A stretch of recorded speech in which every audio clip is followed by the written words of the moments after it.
But enough of this palaver. Let's get the show on the road. Too long to explain, but we got to get Bobby Lee back in the studio to talk about that rabbit. No. Good morning. Welcome to the Opie and Anthony show. Anthony just arrived. He's not happy. It's a smug guy out by the accident site? Yes. I guess a lot of people aren't going to be happy today. 1 dead, 5 injured. An ambulance caused this? What happened? No. Apparently the 5 were injured in the ambulance. One guy's dead because he decided to, take on a tractor trailer. And, of course, like we've talked about many times before, the delicate ecosystem that is the Long Island Expressway was upset. And, my normally 20-minute drive took me over an hour. So, it's wonderful. There it is. There's the tractor trailer. And there's the car. Oopsie. Say hi to St. Peter. God, it's just so goddamn annoying. Wait, what happened, though? The guy went under the tractor trailer? It was so impossible to tell because everything was just mangled. Yeah. The truck was spun around and jackknifed. And then what? Other cars crashed into that? Yeah. And apparently some ambulance workers got injured in some separate accident. So they completely shut down the Long Island Expressway, which is the thoroughfare into New York City. Well, the good news is it's the middle of the night, so it shouldn't affect too many people. Oh, yeah. There's going to be some pissed off people this morning. It was backed up pretty much halfway from my house into work. So I was just sitting in dead stop traffic. And then an interesting thing happens. The little light that looks just like an engine pops up on my dashboard. And I'm like, oh, that's not good. Bing! Yeah. Just goes ding. So I'm like, okay. So I hit my little OnStar button. It goes, OnStar, how can we help you, Mr. Cumia? I was like, my check engine light just came on. We will run a diagnostic. So they run the diagnostic, and she goes, yes, we're showing a problem with your transmission. It's in your drivetrain, not the engine. And this has to be addressed immediately. But nothing opens till 8 o'clock. Like, great. So I drove it in, and the longer I was driving it, I hit the gas, and the engine goes, and the vehicle doesn't get out of its own way. It starts up like at this slow roll, like someone's pushing it, and then very slowly can build up speed. And then every light I had to stop at, same thing. Step on the gas. People behind me are like beeping because it wasn't moving. And if there's the slightest little hill, it's not getting up out of its own way. So the tranny is screwed. But you have a nice newer car. Your car Yes. is what? Only a couple years old at most. Yeah. I don't know what happened. It was sitting in that traffic jam.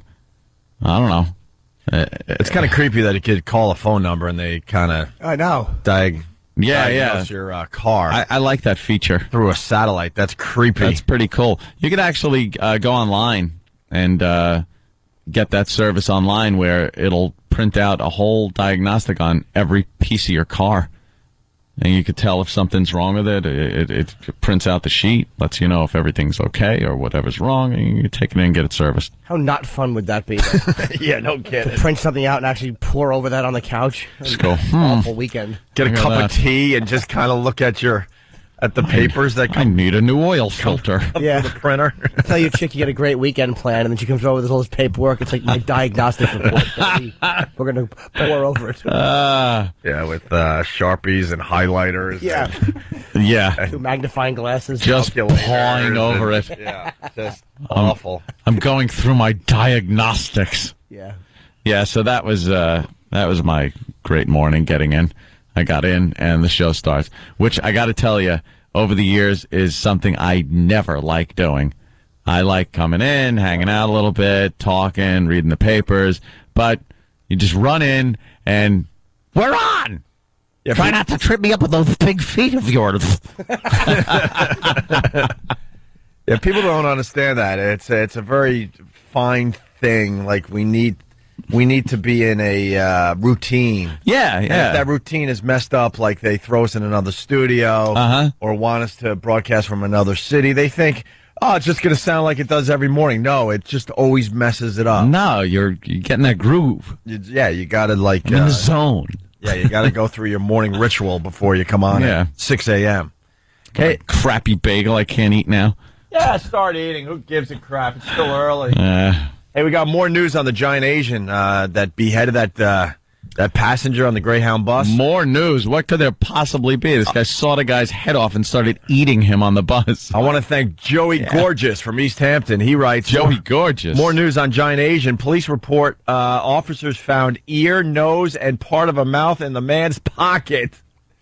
It's on CNN.com. Could we please get that story? Wow. This guy is a complete kook. And then in his court appearance, he's basically saying, somebody please kill me. Oh, really? Yeah, that came out yesterday as well. He you know. Why is he huge, Joe? How big is he?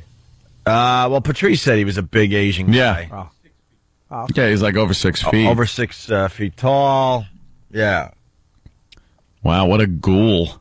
Hey, someone is already diagnosing your car. Oh, are they? Paul in Bayside. What's up, Paul? Good morning, boys. Good morning. Yes, sir. Hey, Anthony, your torque converter is is stuck in the locked position. Oh, yeah? That's why you have no power off the line. It's an electrical problem, very minor, and can be fixed very simply. Oh, really? Yes. You know, it really sucked. I wasn't even able to put it in manual.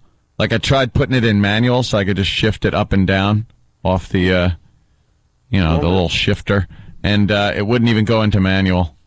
Normally, off the line, your torque converter is unlocked to give you more power to get you going. When it's stuck in the lock position, is 1-to-1. Therefore, no power. You're struggling the engine. And reverse works fine, by the way. Yeah, it's a different module. Totally different. All right. You must beat the hell out of that truck. Oh, why? What does that mean? Yeah, if you do a lot of hard acceleration off the line, that will definitely cause a problem. Wow, you know something? You're absolutely right. Kind of scary. I do. Kind of scary this guy knows all this from you talking about your car for a minute. I do. I slam on the gas constantly. Yeah. That thing kicks into low gear so I could get in the left lane and get around idiots.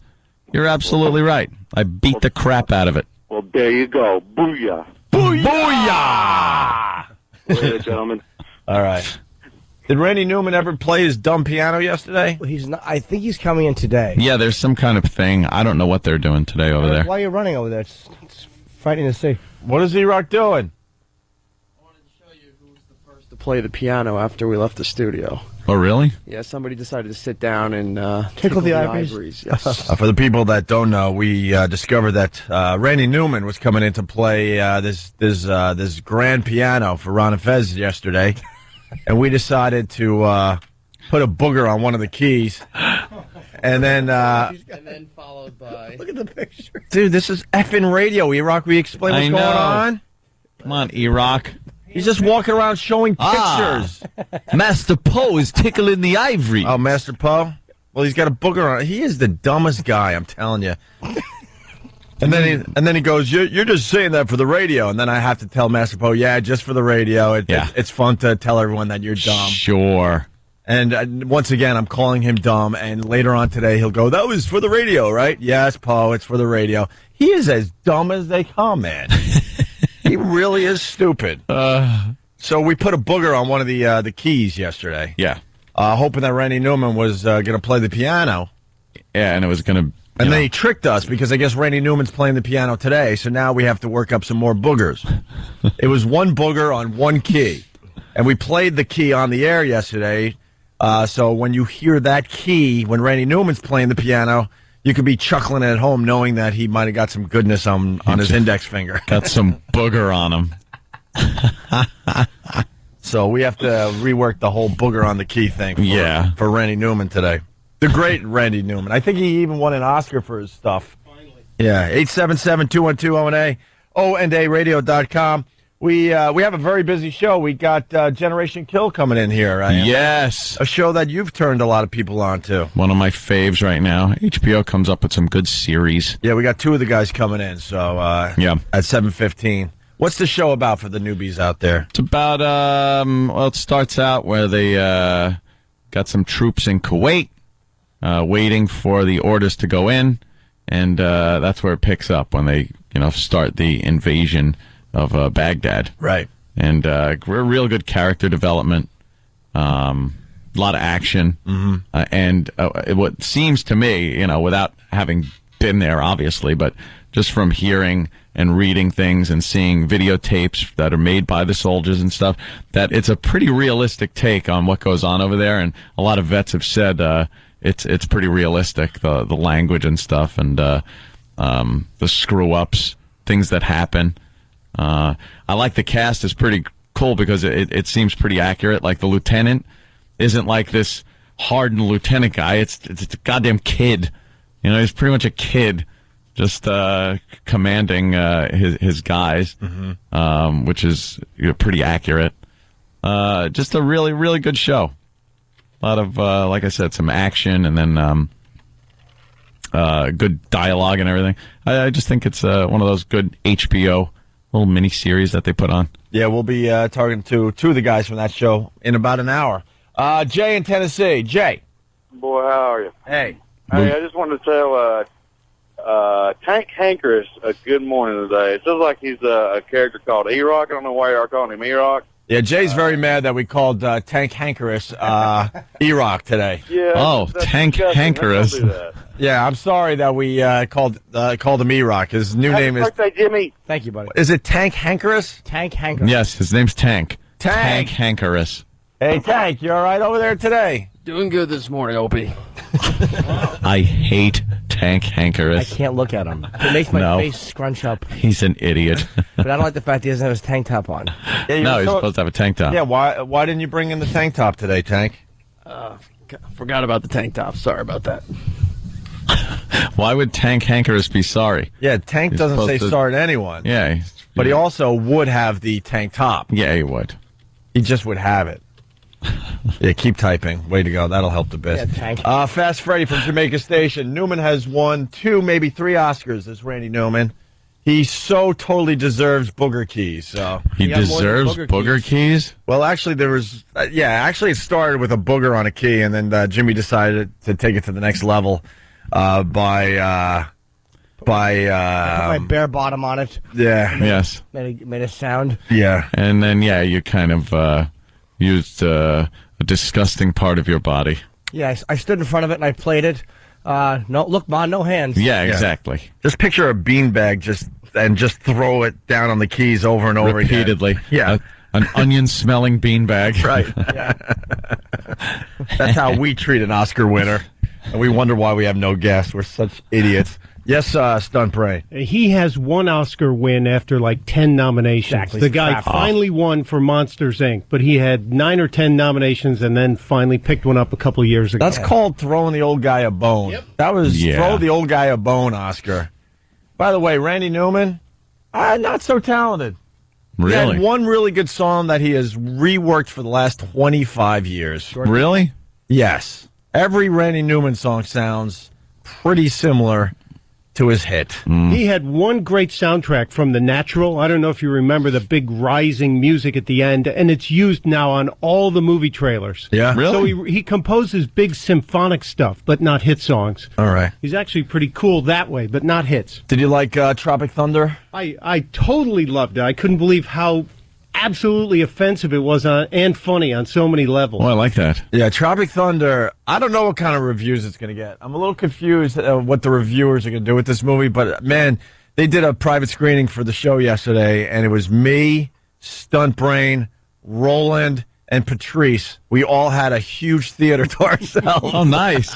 It ruled. I got a picture up on OandARadio.com of Patrice just blending into the seats. You can barely see him, but it's really, really funny. And the movie, that's the one with Robert Downey Jr. Playing the black soldier from Vietnam. Yeah. Yeah, Robert Downey Jr. is just one of the best actors working today, or working in the last 20 years. He's just an amazing actor. He plays an Australian dude with blonde hair and blue eyes that gets into this role as a black Vietnam soldier by going through an operation to make him look black. Yeah. And he's like he's now just a black guy. He refuses to acknowledge his real name or any of that crap. And he's in this movie that they're filming, Tropic Thunder, with a real black guy. And he's just pissing off the real black guy because the real black guy's like, "You're not black, stop." Because they're talking about slavery, reparations, and reparations, and everything. And this real black guy is just giving him hell. He's totally immersed in the character, and he's so good. You don't even remember it's Robert Downey until he puts that one scene near the end. Dude, he plays a black guy. Patrice was losing his mind, laughing his ass off. Oh, really? He couldn't believe how good Robert Downey Jr. was playing the black guy. We stood on 42nd Street after the movie for about a half an hour talking about it because everybody was just amazed at all of it, and especially Downey and the big surprise. Yeah, well, when you see Ben Stiller hasn't had a good movie in a long time, but I think this is going to save his career. How do we explain this movie? It's so weird. It's a bunch of actors getting together to film this movie that goes wrong, and then whatever. We'll keep it at that. But like Ben Stiller, before he did Tropic Thunder, did this movie Simple Jack, where he played a retard.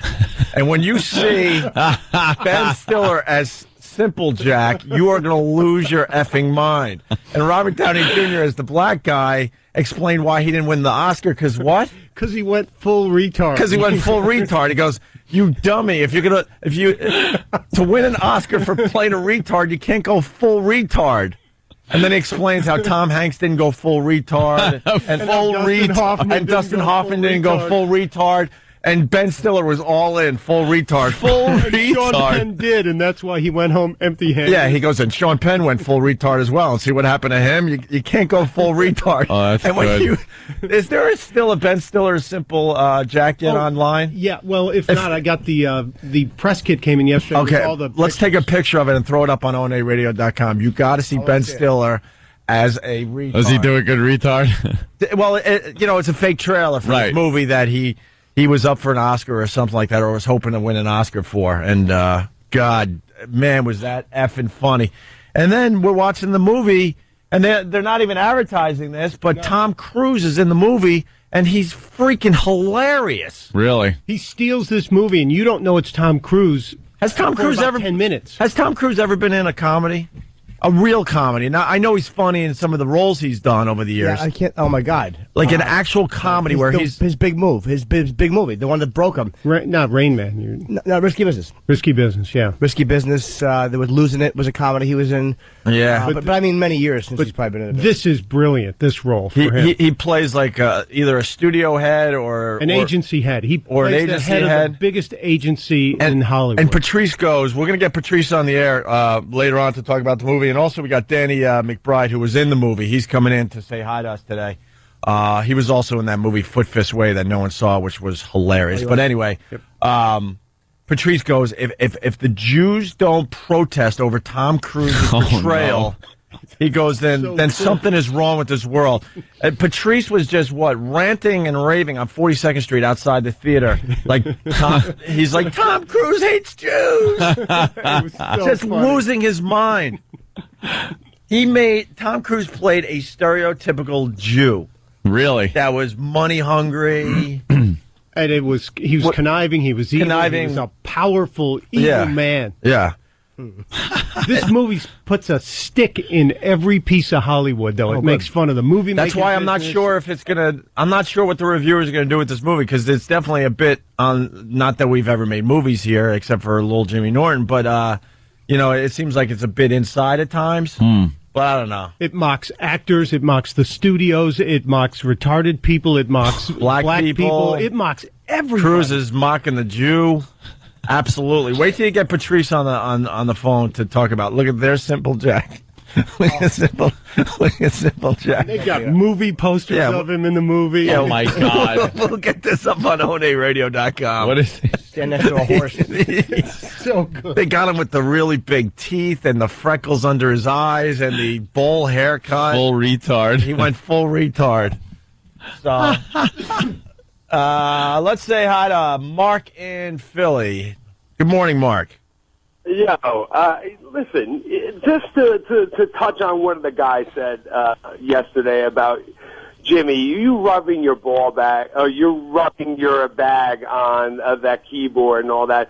Don't ever try to take the moral high ground in any situation, because what you're doing is the same thing that you fight against, that bullying that you suffered back in high school is the same thing you're doing right now. It's like... Wait, hold on. Wait. Dude, what do you... Wait, relax. One thing at a time. Relax. What do you mean bullying in high school because I farted on a keyboard when a man wasn't there? Okay, no. It's the same. Well, a lot of people are trying to compare us doing what we did to Randy Newman. They're trying to say that's the same thing they were doing to Mike Birbiglia at the comedy show. Oh.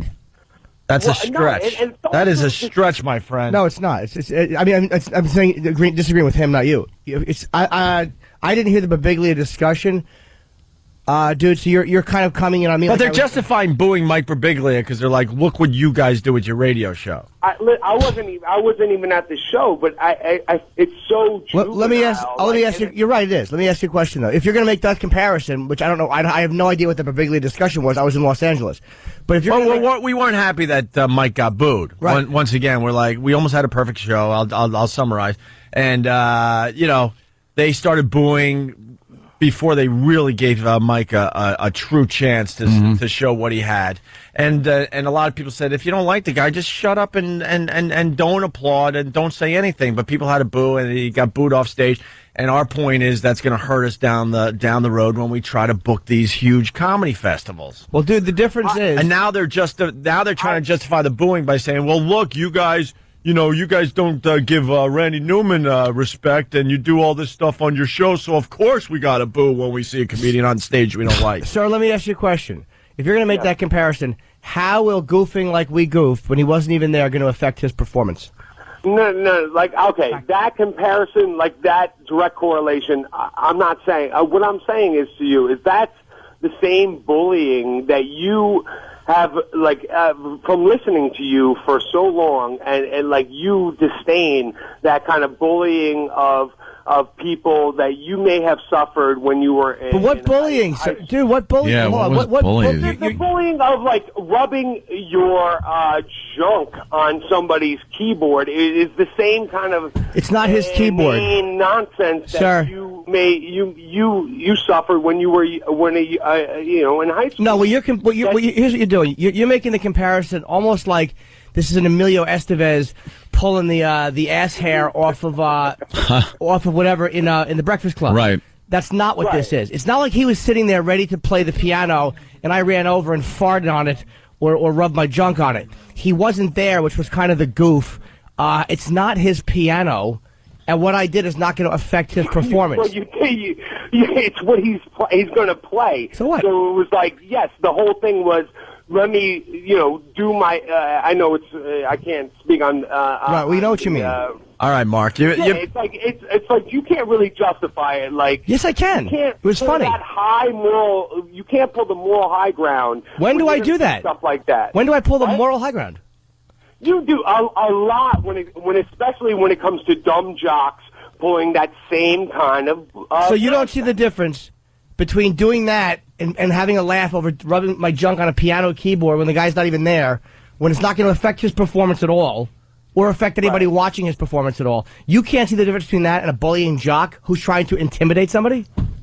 No. I see. I think that behavior that you participated in by rubbing your whatever on that keyboard is the same kind of behavior that a bullying jock would do, like say to your phone, like he would rub his whatever on your phone and laugh behind your back. That's the same. No, a bullying jock, dude. The type of thing that we would do to make each other laugh, like when my friend at lunch one time we sat on his hamburger and we farted on his hamburger. That's something you do to make each other laugh.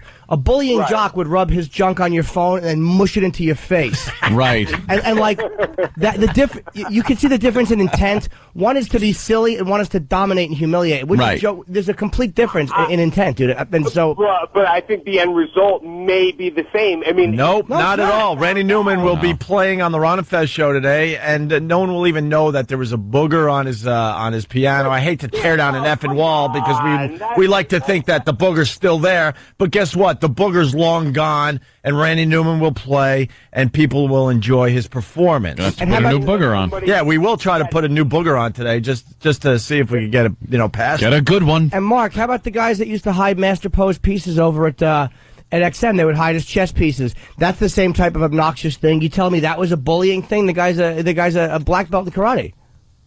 No. What I'm saying is that. Oh my God, Mark! What I'm saying is we got to move on with the effing radio show. You made your point. We don't agree.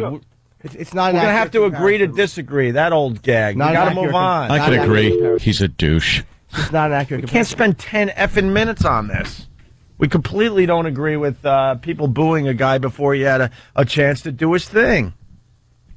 And the reason is because we got to think of the big picture. And people and I did read one thing where someone said, "Well, he should have went on earlier."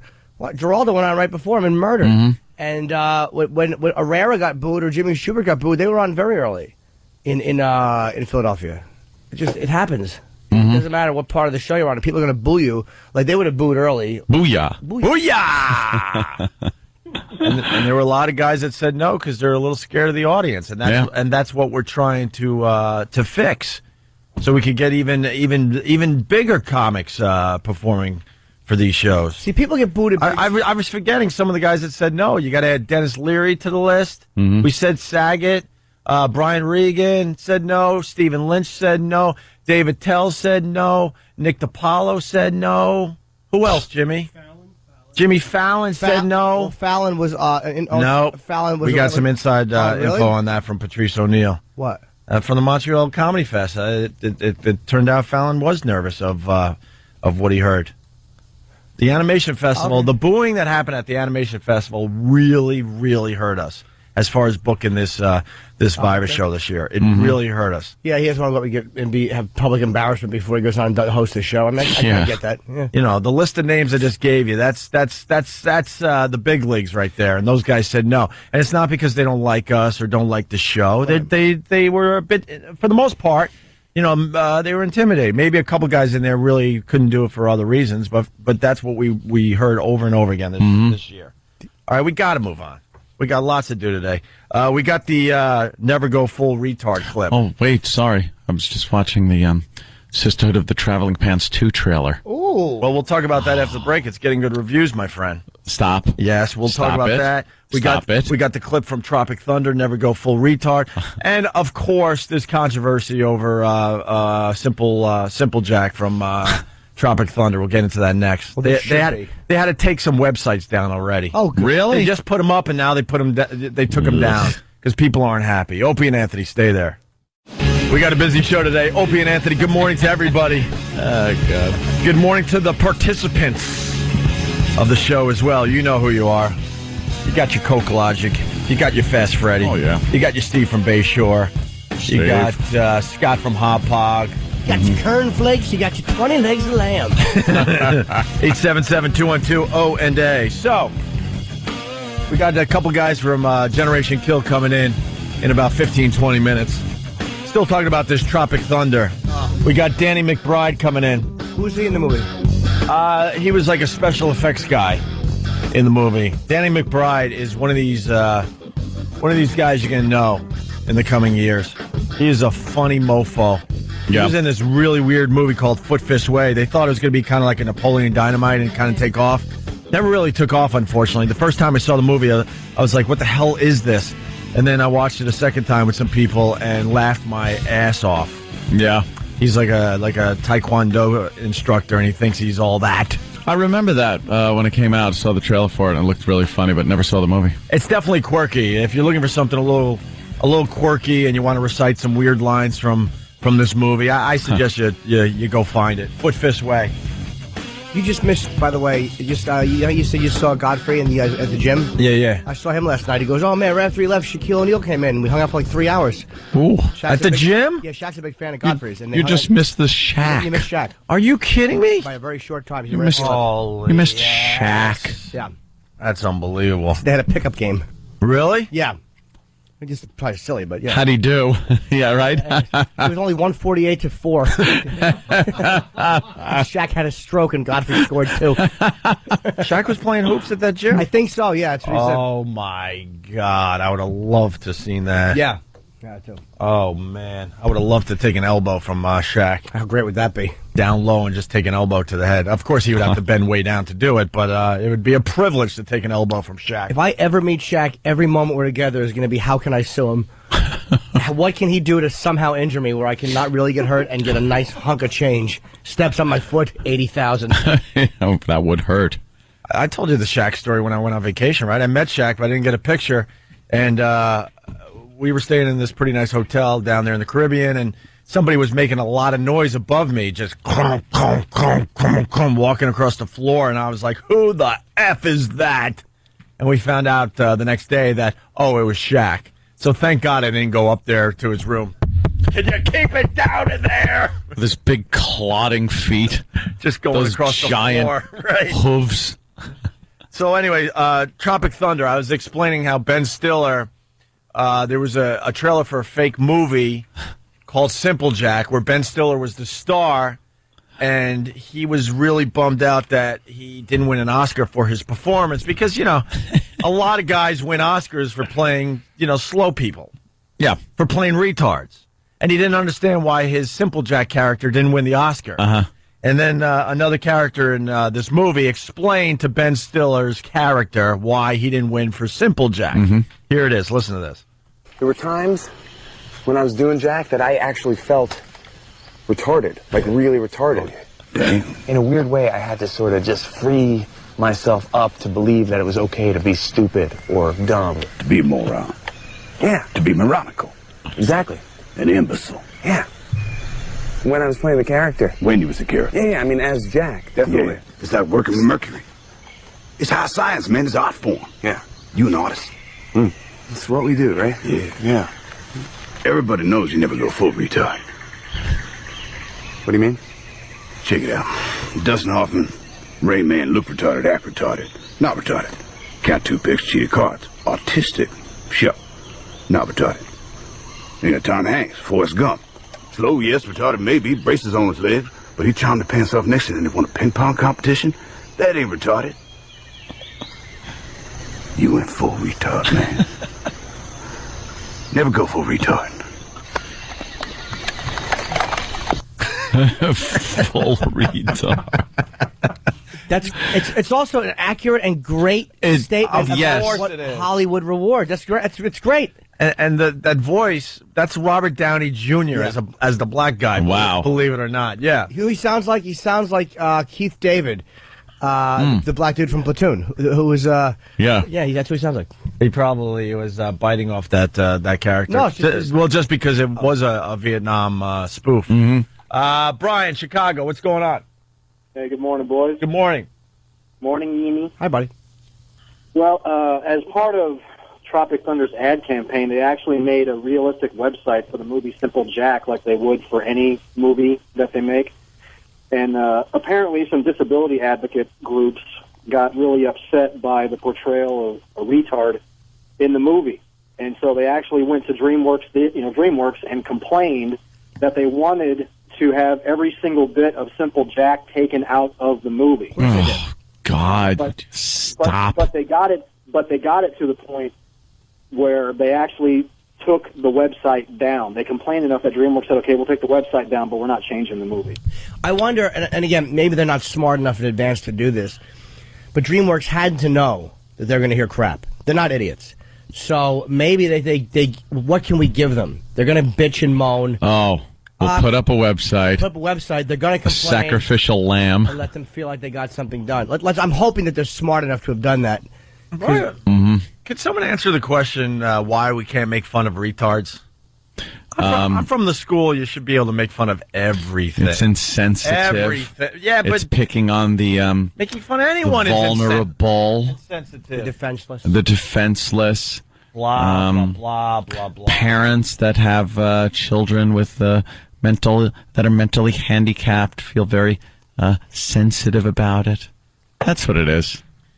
But when you got a spoof movie, you should be able to spoof anything. It's not like, see, I have a problem. I have a line. I'm not going to walk up to a mentally handicapped person in a store, perhaps, or with their parents or something, and start pointing and laughing. Of course not. I wouldn't do that. Right. But in the context of dark comedy, inappropriate comedy, the stuff that makes people laugh, it's fair game. Yeah. Like anything else is. Would you bother a retard if, say, he just wasn't playing the right, song cues during a bit?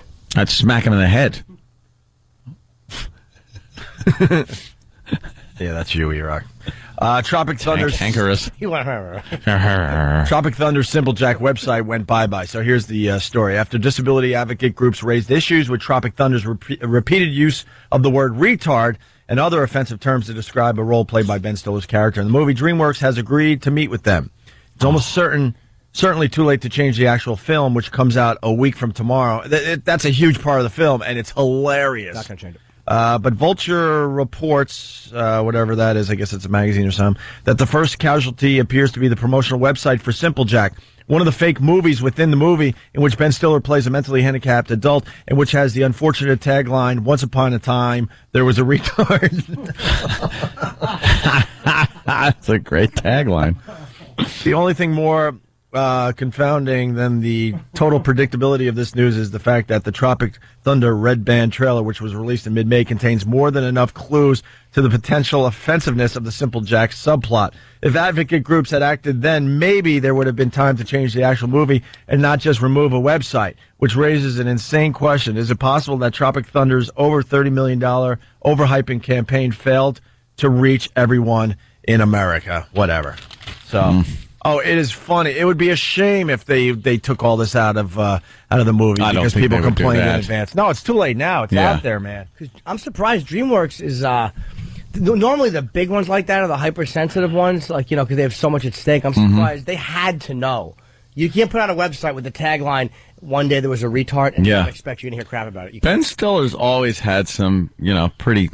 He's twisted. Yeah, pretty sick stuff that's a little controversial as far as he tries to play both ways. Go. He's like mainstream, but no, he's twisted, man. These advocate groups are starting to call it the R word, by the way. Are you kidding me? There you go. In some of the literature, the that I got R word. That's way too much to start reading on the air. That's because they're too dumb to say it. Well, I'll read this sentence. Get it?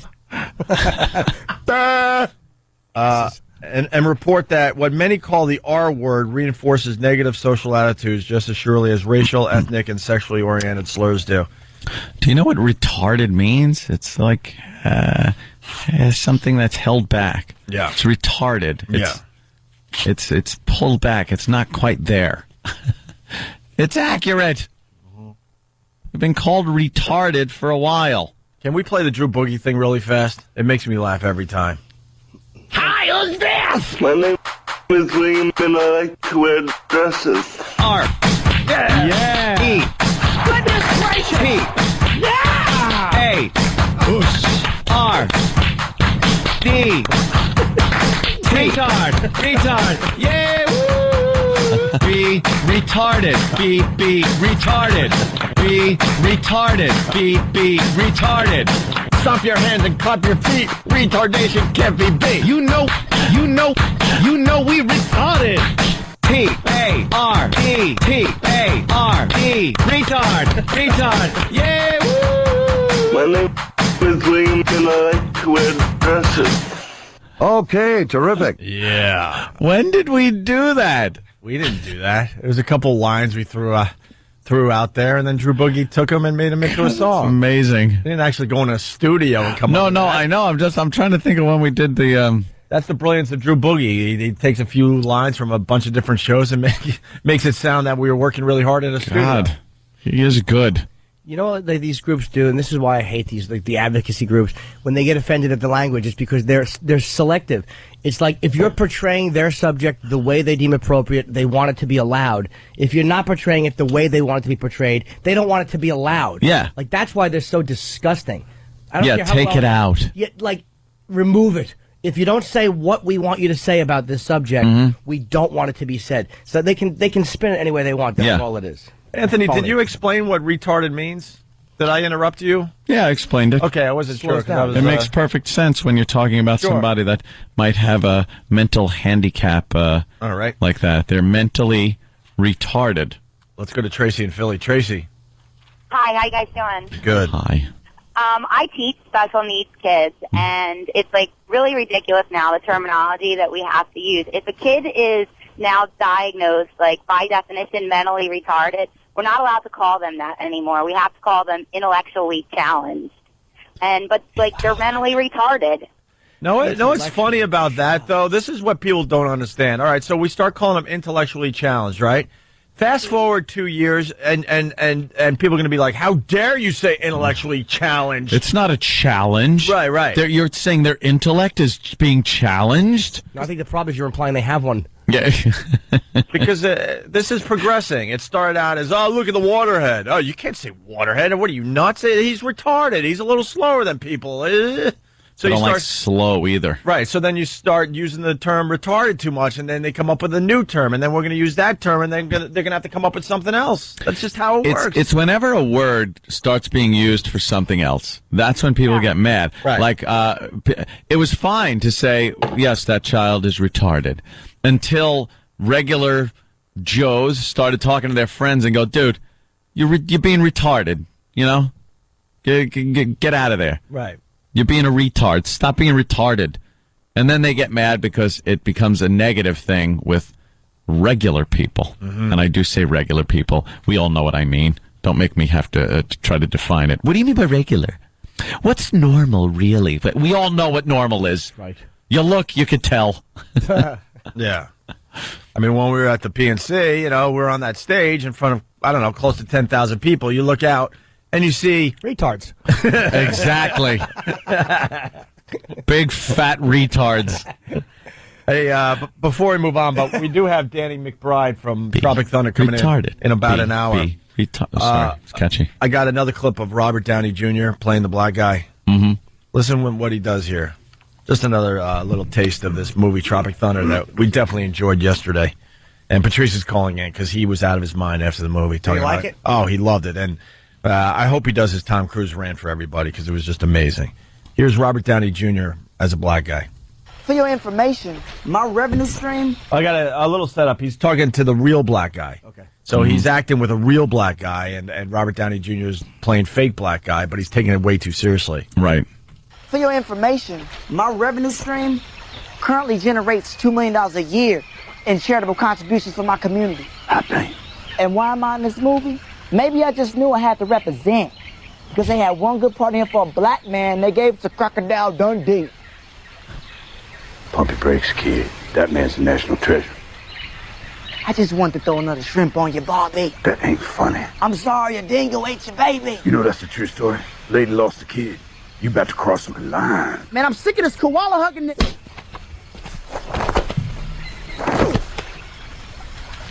For 400 years, that word has kept us down.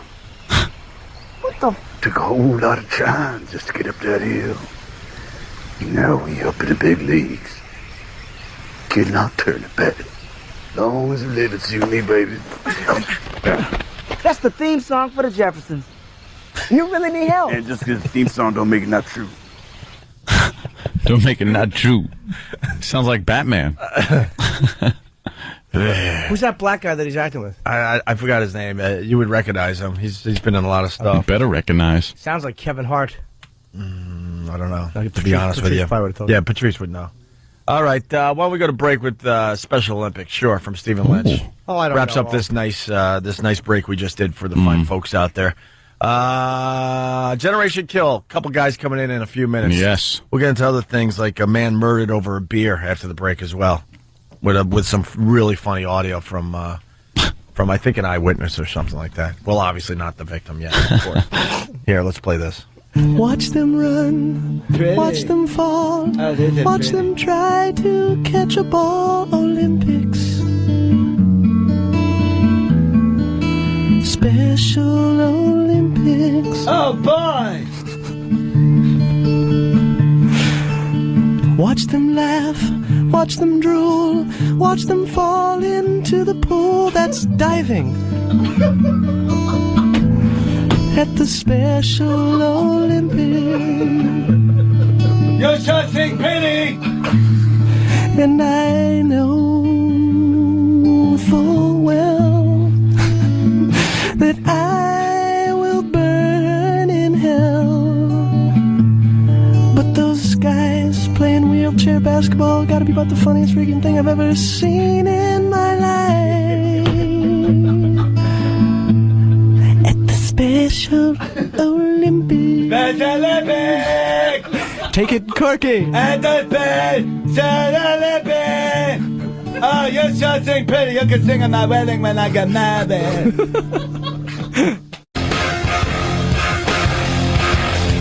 Opie and Anthony, old Jimmy Norton. We got a couple guys from Generation Kill coming into the studio here. Sundays, 9 o'clock on HBO. Yeah, great show. And I think it's, PJ. PJ from Generation Kill. He's Ziggy from The Wire.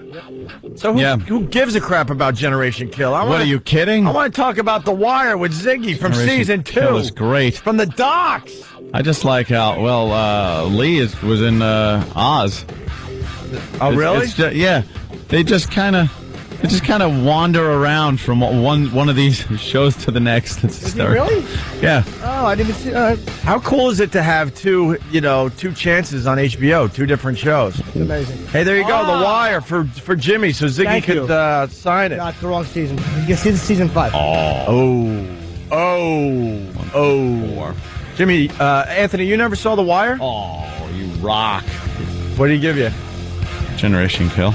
Oh, nice. Maybe a couple of episodes. Nice. That haven't aired yet. Very cool. Have a little film festival. Oh, wow. Hey, Ziggy, what's up? There he is. Ziggy, you called him. Jesus. Not anymore. Huh? I don't even flinch when I get called that. I'm sorry. No. But that's a good thing that people recognize you. It's totally flattering. I got to tell you, I know we're going to talk about Generation Kill, and I also heard you saw Tropic Thunder, so we got a lot to do with you today. Yeah. But I got to just tell you, I'm a huge Wire fan. Me and Jimmy. Jimmy turned me on to it, and you made season 2. The whole doc, the season that focused on the docs. You made that season. Oh, thanks, man. You Thanks completely a lot. made that season. Thank you. There's a great scene you do where let's just say he commits a really violent shooting, and then you're confessing to the police. And in the statement, the one thing you wanted to change was like he was asking you for mercy. You're like, no, beg. Can you please beg? That was such a great scene that showed you everything you needed to know about how good that felt for him to shoot those guys. It was really tremendous. Begged. Yeah. Oh, there he is. Good morning. So we got PJ, of course, Ziggy. Well, his real name's PJ. Ziggy. And we got Lee also from Generation Kill. I just want to go back to PJ for a second before we move on. So you saw Tropic Thunder? Oh, yeah, it was amazing. It was totally amazing. It was one of the funniest movies I've ever seen. You know what was funny is I've been waiting for that movie to come out for months. And then we were actually doing ADR with David Simon, and I was like, and I had already seen the trailer online. I was like, David, you have to look at this. I was like, it's about 40 actors in a war movie. And he was like, I can't believe we didn't write this script. So, but then I heard that they're really freaking, that disability groups are really upset about Simple Jack, the role that Ben Stiller played in a fake movie within the movie. That's so stupid. Yeah. That is so stupid because it's actually just making fun of actors. It's a spoof, yeah. I mean, yeah. You look at things like Forrest Gump or any of those, it's totally acceptable. But then, well, he went full retard. That was the brilliance of that scene. You can't go full. Everybody know you don't go fully retarded. Look at Sean Penn, 2001. I am saying, man walked home empty-handed. So good. Yeah, you must really start getting recognized a lot now for Generation Kill. No, not really. Really? No. Because you're like really kind of a very popular character in that. You're in a lot of the episodes. I wouldn't call me popular. No, I think that's pretty popular. The real smart ass and just out there and kind of a loose cannon. Yeah, a loose cannon. Loose cannon. You make me sound like I'm in a buddy cop movie. Yeah, he's the loose cannon. You're real. Then there's the older guy that says, I'm getting too old for this crap. Yeah. But no, your character's great. It's one of those, you're really kind of on the edge there, off the wall, eating the speed all the time. The red fuel, the ephedra. Not sleeping and just going off on these tangents that the journalist here, Lee, just seems to really enjoy. I like when he says something and you, being the Rolling Stone writer, just kind of goes like, oh, wow. Like, oh, this is good stuff. Yeah. Where did you get a lot of the material? Was it taken from a lot of actual soldiers, interviews with these guys, or? Well, since we're all playing real people, most of that stuff is actually stuff that Ray Person said. Really? Yeah, during the invasion during OIF1, and if you meet him now, he's this really mild-mannered guy from Missouri. He's really sweet. He's one of the coolest people I've ever met. But I guess Evan wrote a new afterword in the new edition of Generation Kill, and he was talking to Ray about it, and Ray was like, dude, I didn't know you were going to put all that stuff in the book. He's like, I don't talk like that. We were invading a country, so most of the stuff that, a lot, yeah. So I think about 90% of what my dialogue is like kind of verbatim what Josh said. Really? Yeah. It's, and a lot of soldiers have said it's a pretty accurate depiction of what's going on over there. Yeah, I mean, that's what I guess that's what the most interesting thing about the whole project has been so far is that people to the far left have a really have a reaction to it, and people to the far right have a really serious reaction to it. But then most of the veterans are like, "No, this is pretty close." Yeah, it's pretty close to what it is. Which is the best of what I think we could have. I think that's what we hoped for from the beginning. Yeah, I think that's cool because it's not really an agenda. Because I was a little kind of apprehensive going into it, thinking, all right, is this going to be one way or another? Is it going to have this kind of agenda and this message? And but it just kind of rolls and lets you get kind of an insight on what these guys are going through, and I think that's cool. And you do get kind of a view from the left and the right based on what character is talking, right? Which is pretty cool. Yeah, you don't go over there and all of a sudden there's some. There's some Marine, the translucent bald eagle head, floating in the background, and one tear and a flag, and then all of a sudden he's saluting, God bless America, that's without nuance, exactly. Of course there's going to be people to the left and people to the right, even in the service. Mm-hmm. What kind of reactions have you guys gotten from the left and the right? Are you getting criticism from both ways? They feel like you're not representing them properly? I mean, I don't know. Some of the stuff I've read is this is liberal garbage, and then I mean, I don't. I can't wait to hear how the person who likes it sounds. It sounds like a moron. Hey, you're just stupid. Yeah. That'll be all intelligent and the person who really sounding. likes it, thinks it's a meaningful. I've got one voice, man. I use it for all my characters. No, you're right. The guy who likes it is never like, it's really good. With the stupid voice. Yeah. I'm amazed at the production of it too. I mean, it's a giant scale. It looks great. When you're trying to depict an invasion of a country, you can't really do it with two Humvees and a few guys. They really did a great job of making this look huge. I mean, when those vehicles are rolling down Saddam's highways, obviously CGI, but really a great job. It looks fantastic, the production value. Where was it filmed? We were in Namibia, South Africa, and Mozambique. Wow! Most of the time in a few shots for that one. South Africa. Yeah, a few shots, some pills. Yeah, malaria. Well, the pills I brought, but the shots, yes. So you guys the whole season is done. You shot the whole season. Yeah, we were there for 7 months last year. HBO is great. They don't back off even if they get criticized about things. They normally will not allow criticism of content to kind of get in the way. I mean, The Sopranos got criticized. The Wire. Why do you think it is you guys never got nominated? It's a disgrace that you were never nominated for an Emmy. I don't know. I mean, because at the end of the day, like, I mean, let's face it, let's face it, you know, I think most award shows are just popularity contests, you know, and the thing is that, like, as well received as it was, it wasn't the most popular show in the entire world, and it takes like a lot of dedication, and you can't be that stupid if you're watching that show. You have to invest, you know, you have a lot of an intellectual investment to do with that show. So that's what a lot of the HBO miniseries you kind of do. You have to invest some time. You have to, you know, have a little bit of intellect to get into the characters, because I love how the characters are developed in Generation Kill. You know, there's racist guys. There's cool guys. There's guys that are there for the cause. Guys that could give a crap. Yeah, so it's really exactly accurate. I liked about the book when I read the book. You know, it's just so honest, and I didn't. When I finished it, I didn't feel like I had been fed a point of view. I felt like I just saw these guys, and you know, they're just doing what they're doing, and it was a really accurate account of people. You know, what people are like. Yeah, one part I really liked that.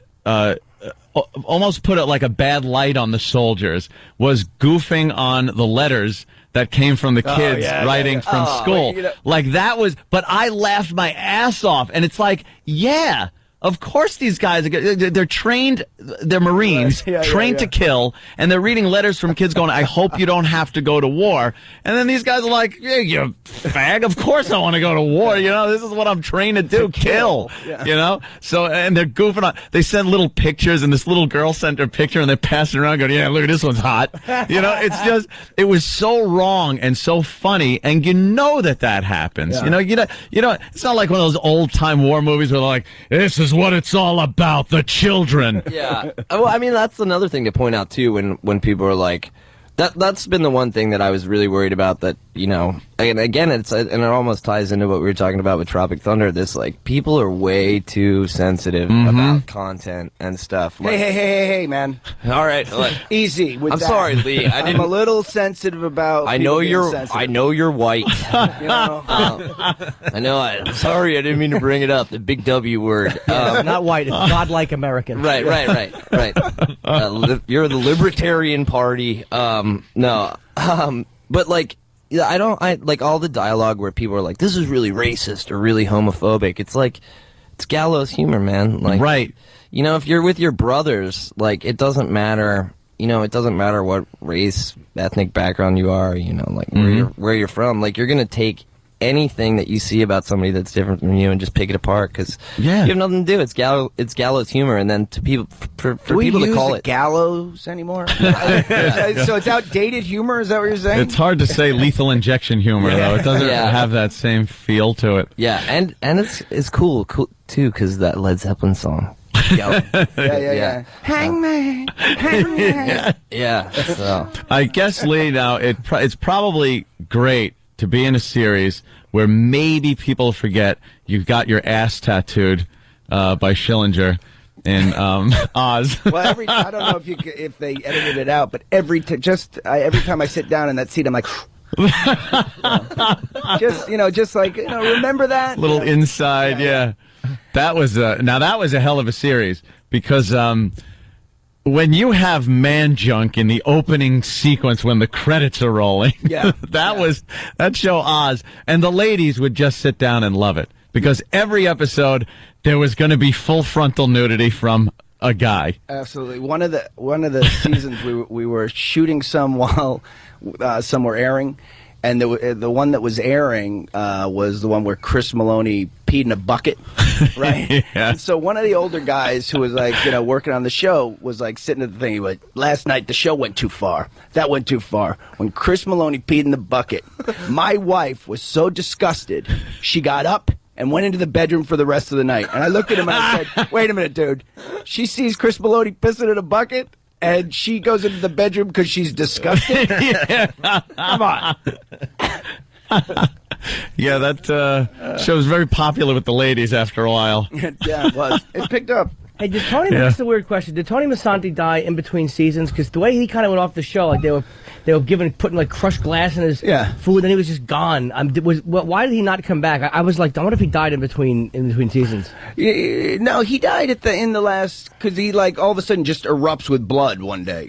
Right. That was how he ended in episode 8 of the first season. I would love to have him to come back to season 2. I was like, awesome. Yeah, he was great. I was so psyched. When I was like a little kid, I used to watch Toma and stuff like that. Did you ever see the first movie, his movie with Martin Sheen, The Incident, where they're on a subway train with Ed McMahon? They take it over. No, Ed McMahon. Jesus. No, him and Martin Sheen take over the train. Ed McMahon is there with a baby. The Incident. Yeah, great. Yeah. Wow. Yeah. Way to wreck the conversation. Yeah. That's a bring down. Yeah, sorry. I don't remember that one. Hey, I want to say hello to my girlfriend Yuko, who's listening to a car radio right now, driving up to Sing Sing. Hey, Yuko. Sing Sing. Why up to Sing Sing? Go to see your other boyfriend. Listen, I don't want to get into that. I just want to say hello to her and everybody that's in that car. You shouldn't have said Sing Sing then. Yeah, it's a tough one to pass up. Yeah, really. All right, we'll just let that one. Just the upstate's good enough. Yeah, you should. Right. Driving north of here. No, with It's North Westchester. back to Generation Kill. I'm just waiting for a popular character to buy it, because obviously we have to have a little reality here, a little reality check. I'm not going to ask anything I know you're not going to tell me, but is something tragic in the future here? Well, if you read the book, you can find out. Well, I don't want to read the book now. I don't want to know what's going to happen. They didn't. I mean, I'd say that like whatever's in the book is going to be there on the screen, and almost none of it, as far as like a story arc in its gross sense, none of it has been fabricated. So yeah, and the Godfather is a great gruff character. At first, I thought he was stand-up guy and stuff, and then you realize, oh my God, this guy's just out for himself. Kind of doesn't care really about what's going on. Just wants to get into the game. Yeah. Is his voice really screwed like that? Or? No, I mean, the actual guy's voice is, but the actor just did that for the... But it was funny because... How the hell do you do that during the entire filming? Well, the funny thing was there was a read-through, and because there's a couple of guys, Alexander's from Sweden, so he was working on an accent, an American accent, and then the voice guy immediately went over to Chance Kelly, who plays Ferrando, and was like, "Dude, I need to talk to you because you cannot do that, continually without really messing up your voice, destroying your voice." Yeah. Wow. But that's that's the art. You do it. You don't care. Caution to the wind. I'm always amazed when somebody has an accent like back on The Wire, like the guys like Dominic, and they're like, these guys are British. They're from all over the place. And it's like, I'm such a dope. I just assumed they were raised in Baltimore or Jersey somewhere. Oh no, man! You know that Baltimore accent, which is the same as like the Philly one. It's horrendous. Oh, it's amazing. Anthony does a great Baltimore accent. What accent? Well, because of Sal. Oh, Sal. Come on, no, come on. Sal does it all. Joseph. Oh, that's pretty. Put on Christmas shoes. Yeah, that's pretty good. Yeah, ready? Yeah. Me and Crystal are going to the state fair this weekend. It's going to be awesome. It's going to be so awesome. And I did the Ziggy accent, and I went home for Thanksgiving, and like one of my aunt's friends was there. She's like, "We don't talk like that down here." Down here. I was like, "Oh, geez, what's going on?" What's going on? Actually, John Travolta does a really good Baltimore in Hairspray. Have you seen that? I didn't see it. I saw part of it last night. It's so distracting to watch him in that getup. I know, it's weird, right? It looks so right. It really does. It really looks so right. You think he flies this plane in it? Sure he does. Get on, people who no one else sees because you come to the house and you sneak in. We all...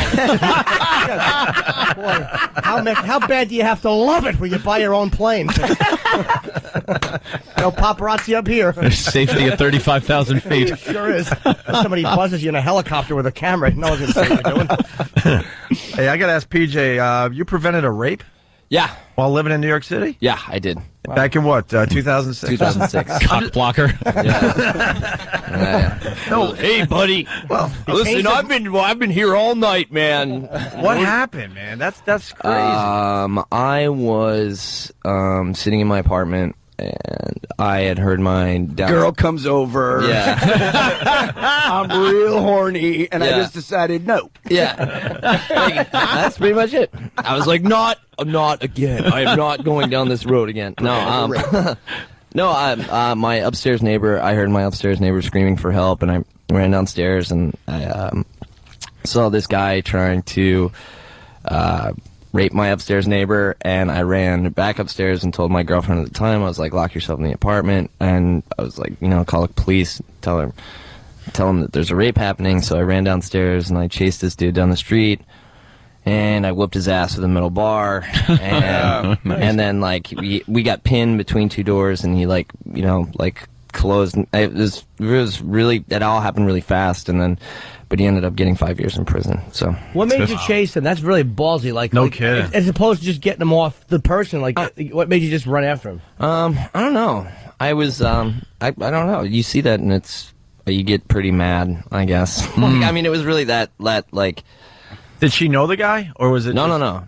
It was just I lived in the Lower East Side, and it's funny because even like 2 years ago, the Lower East Side's changed a lot in the last 2 years. So, it's like there's still some pretty crappy parts down there. Was there any point where you were chasing him, or you're involved with this, and you're like, what am I doing? No, but the funniest thing was that like I'm so I'm like really thin, and I was wearing like my underwear and nothing else, and had a metal bar, and I was like running down First Avenue, and it was kind of raining, and I saw my friend walking his dog, and he thought I was having some sort of PCP flip out. Yeah, you see that. I was like, God, it's really hot out. I'm just gonna, Chris, I'm gonna take a nap right here. I was like, what's going on? I was like, come on, help me, dude. So that was really fun. Did he help you? Yeah. No, he didn't help me like beat this dude down, but I think he like called the cops and just, yeah. So basically he did nothing. He ran to a payphone. Yeah. When you see your friend running with a metal bar in his underpants and he says, help me, you'd probably, I'll call somebody, let them help you. Yeah. I'll call Bellevue. How many? Get that Thorazine for you, buddy. How many episodes total are there? Generation Kill. 7. 7 total. That's it. That's it. Damn it! They don't get greedy, HBO. They really when don't. they do that though. And there's no second season. No. So, you're really only doing one season? So it's just the book. It's just the book. Yeah. It's going to be all. It's going to be all wrapped up in 7 episodes. Write another book. Yeah, no kidding. Damn it! I did not realize that. It looks like something that could be a couple seasons easy. It said mini-series, so you're kind of like, eh. Maybe like Aftermath. That's pretty much the tip-off when they mini. It's not series. mini series. Yeah. Did you see Band of Brothers? You watch that World War II? I never saw it. Didn't see it? Nope. I haven't seen all of it. I've seen. Yeah, I thought that was pretty. It's odd when you look at war over the years like that, because that seemed to me too, from what I've heard and read and seen in documentaries, to be a pretty accurate depiction of World War II, and it's so starkly different from what's going on in Generation Kill, which again seems pretty accurate. And it's such an odd thing to see how war and people that have gone to war have changed over the years and become, I guess, a little more cynical. The advent of video cameras is another thing that the soldiers have that is very surprising to see such just heinous things being videotaped by these guys. That legless girl scene was just horrific. But have you seen videos from some of the soldiers? Have you had to check those out? I've seen some photographs. Oh yeah. Yeah. Pretty nasty stuff. Or I can't look at that. Yeah, it's porn for me. It's great. Yeah. I'll look at any type of disgusting porn. 2 Girls, 1 Cup. I know. Privy to that one? I've never seen that one, and I won't see it. I have heard about it. I directed that. I completely misunderstood what I said. I looked for it because I had heard about it, but you've got to join something. No, our guys are just. They could get. Hang out during the break. You'll see 2 Girls, 1 Cup. It's one of our favorite things to show people. Here comes Danny running in I know where it is. And PJ, you should take a look at it because it's hilarious.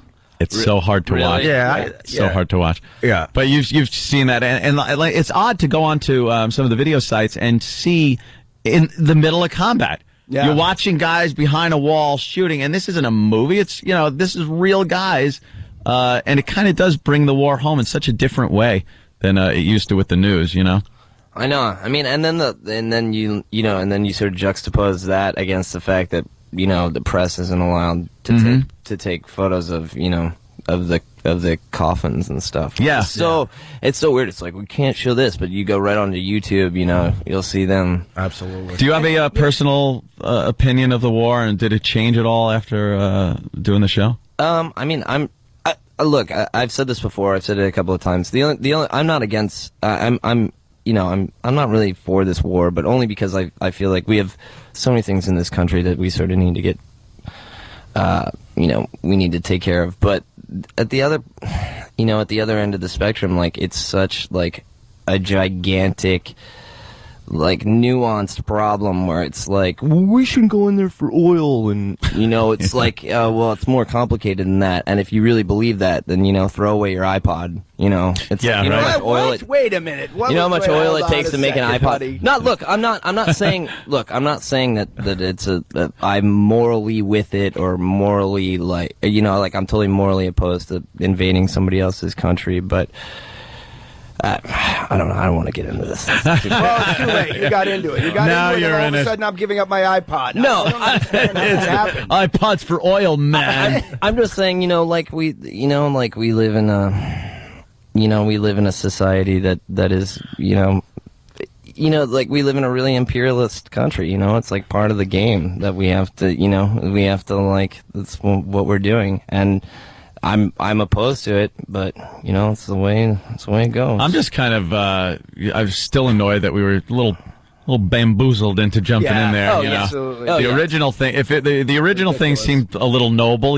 This guy's got his weapons, whatever. We got to go in there and make sure he doesn't use them. Then you find out there's no weapons, and then it's like, well, this kind of changed. Now we want to free him. It's like, well, I wasn't up for that. Yeah. I don't think a lot of the people were up for that. If people want to be free, usually in this world, when people are oppressed and want to be free, they rise up when the time is right and decide that they want to do it. It's kind of hard to force people into it's very freedom. I don't think we'll ever know why. Why we're over there. Yeah. Somebody has some reason, and I don't. Yeah. And after 9/11, we were all pretty gung-ho about just bombing the crap out of anybody. Yeah. It was like, Afghanistan, all right, that's over? No, we need something new. Please, bomb something. Yeah. England, anything. Yes. I love the idea. You're going to be a democracy. You're going to do it. Yeah. Like, all right, okay, we won't do it. Oh, yeah. And you're going to choose. You're going to love it. And you're going to love the choice between two things. You're going to choose. No, you're going to choose. The choice, exactly. Okay. Hey, we really have to take a break, but we wanted to show these guys 2 Girls, 1 Cup. Oh, dude, I don't know about this, dude. Oh, no, don't do this to me, please, God. Wait. You can turn away when you want, but turn away when you feel you should turn away. Do I have to get closer to? Wait, get over there. There's a mic over there. Yeah. There's a lot of goodness that you can let her rip, Dan. Lee, I can see it from here. Lee, okay. Oh, Jesus Christ. All right, here we go. This is Now, it starts out like any old this is 2 Girls, 1 Cup. kind everyone. of 2 girls going at it, and then it just instantly takes a turn for the They know worse. each other, obviously. What? Yes. Oh my goodness gracious, no. No, that is. Come on, I don't buy it. I've been in this. No, you don't want to buy it. Is pretty much what it is. Oh my God, the people in the control room are frightened. Yeah, I wonder why we don't get more guests. I'll tell you what that is. It's peanut butter, liverwurst, and chocolate syrup, because that's what we used on the first season of Oz. Ah. I did that on Schillinger. Right on a Schillinger's face. That's right. Peanut butter. Well, how do you explain that then? How do you explain that? Wow, it's good CGI, huh? Looks like vomit. Yeah. Explain that there, Mr. Hollywood. That's what our boys are fighting for, the freedom to show that in Iraq. That's right. They don't have like, oh my God, I'm about to Yeah, they're Nothing. And It is. they're pros, sir. They're pros. They're pros. Yeah, that's a non-union production, though. Non-union. That to me does not seem They're real. scabs. It's disgusting. If that's real, that's twisted. I know. I want to meet one of those girls. You know, there's a whole thing on YouTube and other video sites of just people's People reacting. reactions I know, to that's what watching I saw that. when It's I went hysterical. looking for it. You'll see just like, oh no, God. Well, we got to thank these guys for coming in. We got to Absolutely take a break. Generation Kill, right, Ant? Yep. Fantastic show, HBO. When is it? Sundays at 9 o'clock, and then on demand. Anytime you want, you could catch up. I like that. I like doing that. You know, you have the film festival. How many episodes in are you guys right now? Because I haven't. 4. So if you want to go, you can watch it on demand and be caught up by the end. Oh, yeah. That's what I love about on demand. You don't just have to jump in and go, what's happening? Right. You know, you sit there for hours on end, having to go to the bathroom, laying in bed, just go, one more episode. I actually think I saw the entire Sopranos that way. It's really weird. Yeah. I was like, I'll get this show. And then I was in my house for 48 hours, like, oh, God. Did the whole thing, like, fuck it and screw it. That's what it is about, like, the box sets. And on demand, you just sit there and go, all right, one more. Yeah. I did that with Lost. You know, the first season of Lost, because second season came on, and I was like, you know, I didn't see this. I'm lost. All right, I'm really lost, so let me catch up. And you're just sitting there with bags under your eyes. You haven't showered. You're just a mess. But caught up. There you go. Yep, thanks, HBO. I did it. I got it done. I needed to do it. Yes. And now I'm up to date. All right, let's hear it for PJ. And Yeah, Lee. thanks, man, Thank you so for coming much. in. And Thank you very much continued for having us success. in. Once again, Generation Absolutely. Kill, Sunday at 9 on HBO. We'll continue in just a bit. That was fun. Yeah, that was great. PJ and Lee from Generation Kill. Fun guest, man. PJ played Ziggy on The Wire, Season 2. Yep. And Lee played Beecher on Oz. Beecher on Oz. Yeah, those guys, it's so funny how they just kind of wander around from HBO show to HBO show. HBO picks great actors. They're not. yeah, and they stick with the good ones. I told PJ. Oh, good. No, go ahead, Jimmy. I say PJ when you see him in The Wire, the way he screws up things with his cousin, you want to strangle him. Like he's so good. It's like any time an actor can pull that type of, He plays such a dick. he pulls it out of But you. you gotta love him. It's just great, man. Absolutely. We couldn't get to the phones during that last segment, but just a couple. Matt from the Bronx, former Marine. You guys are great. I'm not sure if he's talking about the radio show or the guys from Generation Kill. Yeah, Both. right. Hopefully it's both. And then you got Amy from New York. She wanted to say that her husband was just deployed, and she loves Generation Kill. Good. Yeah. We couldn't get to those two people. I hope there's no salty language in this show. Oh, well, it does get a little blue. I don't go for that. I'm so psyched, too. I hold in my hand episode 5, 6, and 7. I hope there's something so, wrong. tonight, it's film festival time for old Ann. Hope your DVD player, in the middle of it, cracks. No! Yes! Take it back. Cracks. How old am I? Hope your DVD player cracks. An ass. Those guys just cut IDs, and this is something I noticed too, and I'm trying to figure out who came up with the font first. But wait. Lee, remember Jim had something from HBO? He didn't remember, and he goes, he was on HBO, wasn't he? And I said, yeah, he had a couple specials and did a show, Lucky Louie. Oh, right. And he goes, oh, okay. And then they saw the K-Rock sign and went off about how K-Rock stole the font from their show. It really is the same, yeah. We should throw it up on oandradio.com. Yeah, our flagship station here in New York is using the same font that Generation Kill does, so that'll be a quickie for O&A Radio. Yeah. I don't think K-Rock stole it, though, because I think K-Rock had the font first. Yeah. I think they did, actually. What? Right? Oh, yeah. So it's one of those things you go to an agency and they're like, hey, here's a font you could use. How long was this show in production, though? Ah, very good. Oh, I'll have to check It now. looks like it was, Oh, maybe. it took a while to film. We got Danny McBride from Tropic Thunder coming in a few minutes, and hopefully Patrice will call because he'd love the movie as well. But first, Danny cut up a story, man murdered over beer. He said, do not listen to this audio ahead of time. He said, trust me on this. So we're going to trust him and see what this is all about. Mm-hmm. Okay? Right. Man murdered over beer. To another shooting, this time at a home in South Memphis. Police say a man was murdered behind a house at Trigg and South Lauderdale. Action News 5's Janice Broach was the first television reporter on the scene. She talked to witnesses who say the shooting may have started with an argument over beer. Police say someone shot the man several times in broad daylight. Susan Jones says the victim and another man were arguing over a beer. They was arguing over a beer. They was up there, had a beer that they didn't have no beer. Oh. And they won a beer. They were hanging around to get a beer. Called the mailman gave me a dime. I was just they were arguing over a beer. They probably took his beer and then shot him. Something about a burr. You had a burr. You went to the store and got a burr. Right? Rock burr. A burr? A burr. Oh, wow. Wow. Oh, wow. We got another one of these. That's a good one. Yeah. Several witnesses I talked with said they heard one gunshot, but police say the victim was shot several times. Jones says the victim comes in the area a lot and seems to be a nice guy. She says she did not see who shot the man. One woman told me the victim goes by the nickname Hot Rod, and he has a wife and children. Investigators are hoping witnesses will come forward and let them know what happened. Why is the reporter talking when you get more audio of that lady? That lady should be on the whole time. Of course. Burr. Steve wanted a burr. Someone got a burr. They should ask her to talk about other stories that she had nothing to do with. What's your favorite burr? Yeah. Where's that guy where he has to name beers and he ran out of beers? After one? After one. And the guy goes, moo. Yeah. Moo. Moo. I drink good. Moo. I forgot about that one. What was that story again? They were trying to ban beer or something? They wanted to raise the alcohol in there's like a legislature somewhere in Alabama, Arkansas, and they wanted to raise the alcohol content of a beer. A beer. And the guy was saying, "We got beer here, you drink good," and he tried to name. We got Budweiser, and he couldn't name the other ones. And his friend went, "Moo." It was the worst exchange between two adults I've ever heard. And the guy's a politician or something. Yeah, he's right? like an assemblyman or something. Assemblyman? What do you got? Representative Alan Holmes of Alabama.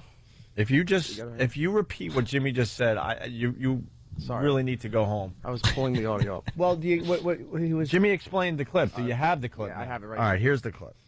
Yeah, what's wrong with the beer we got? I mean, the beer we got drank pretty good, don't it?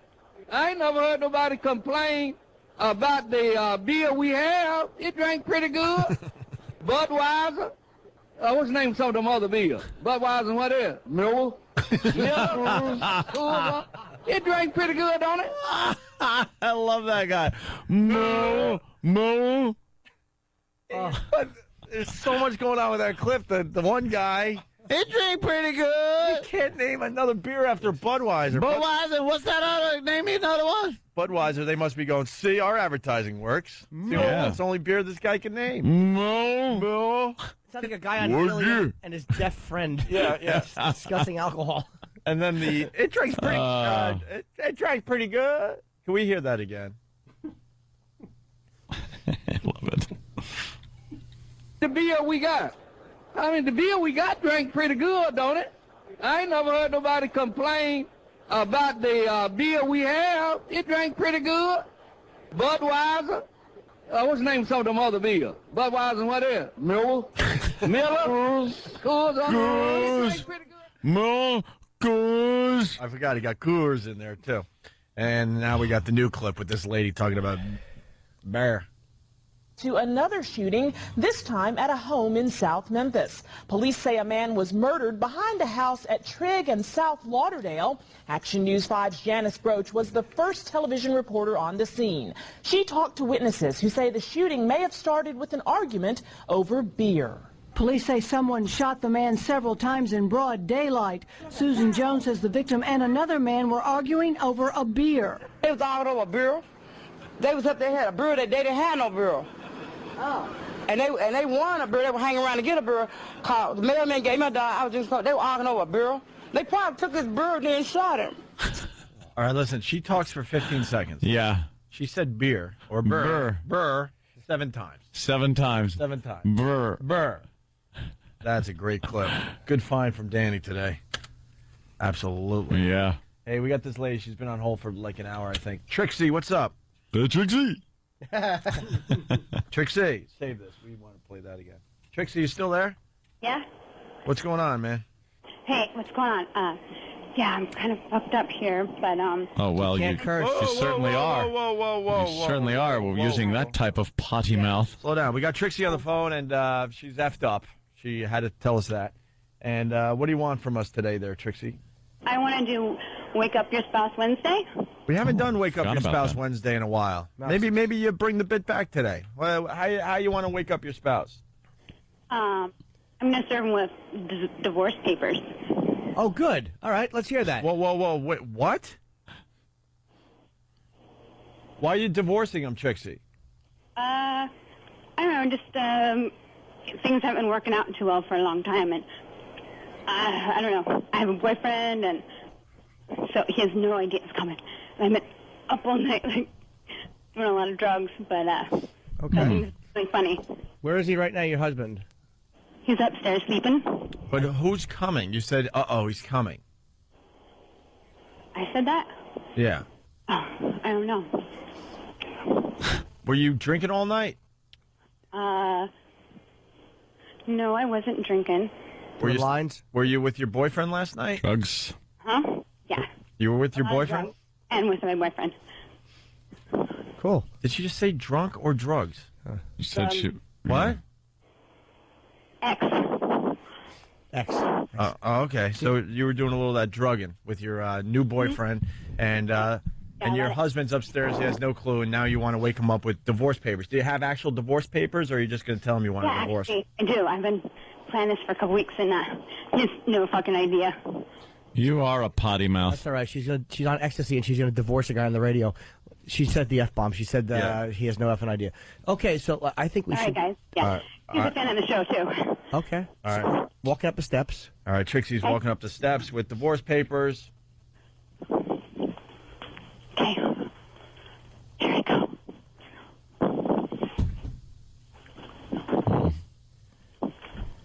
I'm skeptical.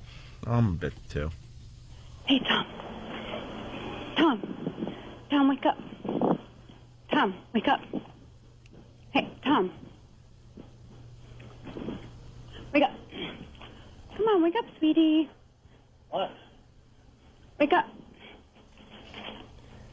Here you go. You're the shit.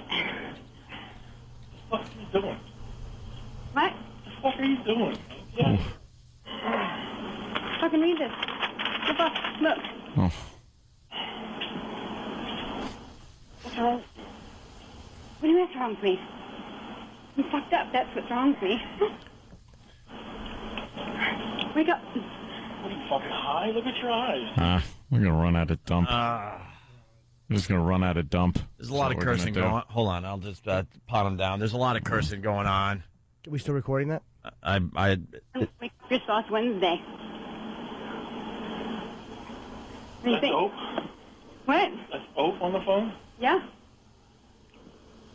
What in the fuck is... They're just cursing. Yeah, you can't. Crazy. Well, it's not even one of those gray areas. Right. They're just dropping F-bombs left and right. We can't go back to that. It's too... Come on, guys. They're just going to keep cursing. I know. It's gone. Miss? Well, it's a wonderful way to wake up your spouse, but she's cursing, he's cursing. What are you effing high? What the F are you doing? You effed up. Yeah. That's a lot of stuff you missed there in this phone call. Are we still on? Yeah, but you can't curse, sweetheart. Okay, no cursing. I won't. Are you awake now? What do you think? I can't even read this. What is it? Divorce, bitches. You ain't fine? Nope. Good idea, huh?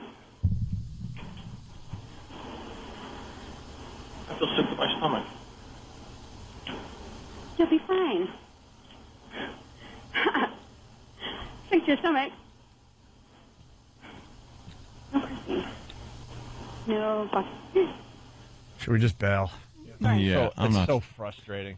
First of all, I'm not buying it. Right. Okay. You know, worth a try. She's back on hold. Hold. I love the listeners that wait an hour thinking they got something good, and then it's just a disaster. It's awful. First of all, yeah, they just cursing like crazy, and then I didn't buy his reaction. I feel sick to my stomach. Oh, he said that? Yeah. Like Rachel, I feel sick to my stomach. No Academy Awards there. We took a chance. I think we failed miserably. Who knows? Maybe it's real. I don't even know. The potty mouths. Maybe the guy will call us back, and if it is fake, hopefully they'll do the right thing and at least tell us that. Yeah, I think it was. You think? Mm-hmm. I ain't buying it. Trixie, you still there? Yeah. Are you guys just messing with us? We need to know. You like set that up and... Frunkus. Yeah, she just frunkissed. Are you? Was that a setup? Yes. Trixie. All right. Trixie, you really messed up our show. Kind of not. Like, I really am getting divorced. But we've definitely been eating X all night long. All right, thanks, Trixie. Thanks for whatever you were attempting to do today. I still like Who her. knows? She's got a potty mouth and she does ecstasy. Yeah, all right. I wouldn't mind banging Trixie. We've had a pretty good show so far, and then that. 877-212-OWN-A. Greyhound pulls bus rage ads. Did you hear about this one? No. Now, you got the guy, Patrice calls him the giant Asian or whatever, because he was over 6 foot, and he was the Asian dude that beheaded the fellow passenger that he didn't really know.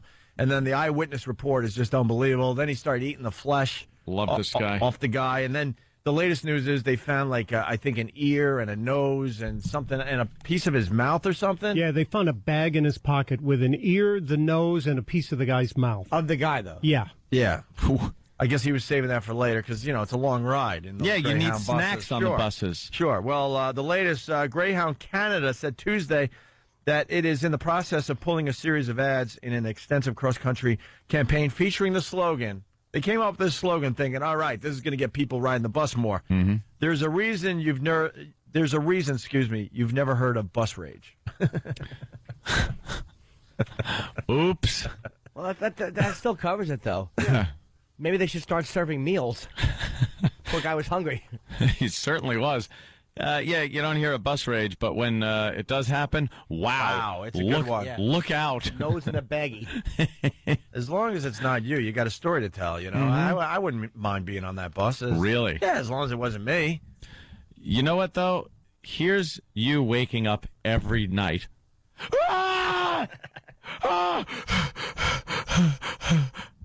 You're just seeing that severed head. Yeah.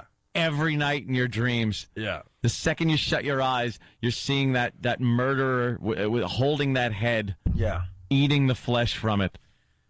And then you got a spokesperson. We just felt, in light of the recent incident, it could be a very offensive message, and we didn't think it was appropriate for it to be run any longer. How about you rarely hear about bus rage? Right. You just change that word. Yeah, just, because they got all the posters and the billboards made, right? Yeah, rarely, you usually don't hear.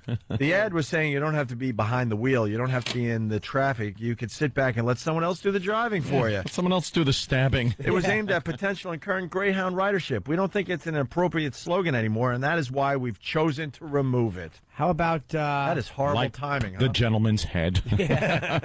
I got a new slogan for them. Yeah. What's one beheading? Yeah. And they ought to calculate all their miles. 3 million miles, one lost head. Not bad, huh? Yeah. That would be good. I mean, they have a great mileage to beheading ratio. Good safety record when it comes to beheadings and bus driving. One beheading. That's only one more than all the airlines have had. And I think we've all been on a Greyhound bus over the years, and it's been my experience. I think I could say that I'm surprised there hasn't been a lot more beheadings with the type of clientele that likes to ride some of these buses. Yeah. I mean, not exactly your upper echelon riding the bus. That certainly has been my observation over the years. When I took the bus from California to New York, there was a male prostitute, a female prostitute, an ouzo bum, and various people going from city to city, like homeless people, that just decided they were moving. So they just take their stinky clothes, get on the bus, and get off somewhere else, and now they're homeless in that city. And there's a guy that was on that bus with you. Yeah. He's doing a radio show somewhere going, and 2 hooligans. Yeah. Yeah, and two young molestable children. Yeah, 2 male pretty prostitutes. much it. Yeah. Dad threw you on a cross-country Greyhound. Yeah, that was the time that Mom sent us out money for plane fare, and Dad took sent us tickets. Yeah. And Dad cashed in the tickets, took the money, and bought us 2 bus tickets. Yeah. Much to Mom's chagrin. What did you do with the money? Probably invested it? Yeah. Invested it in Budweiser. And Mo. Oh, God. Cool. 3 days instead of 5 hours. Oh, my God. It was longer than 3 days. Yeah, that bus stopped a lot. And Yeah, it stopped everywhere. All these cities. It took about 5 days to get across. And he gave us, I think, $100 for the two of us. So that was all we had, which when we hit Vegas, we tried to make more money out of it in the slot machines and pretty much lost it all. So we had no money from Vegas to New York. How'd you eat? Stealing stuff from various people asleep on the bus, including the Ouzo bum. We drank his Ouzo. And then one of the female prostitutes was pretty cool. So she kind of, hooked us up. And yeah. Wow. You should write a book. book. My brother had some Thai stick in his bags. And we got arrested right when we walked off the bus. Cop came up and goes, "You two, come with me." And then it was cool because the chick that was kind of with us, she held Joe's bag, the one with the Thai stick in it. So we didn't have to bring that to the cops. And you got arrested because your mom was wondering where the hell you guys were. No, because we were just minors, kind of getting off a bus in New York City. They thought maybe we were here to, to get into the hustling business. Thought I was going to be a hustler. A young hustler. I could have made some bucks back then, let me tell you. That's hilarious. A supple, hairless bottom. Cried a lot. That would tap into so many dummies. Oh, my God. They would just love to watch me cry.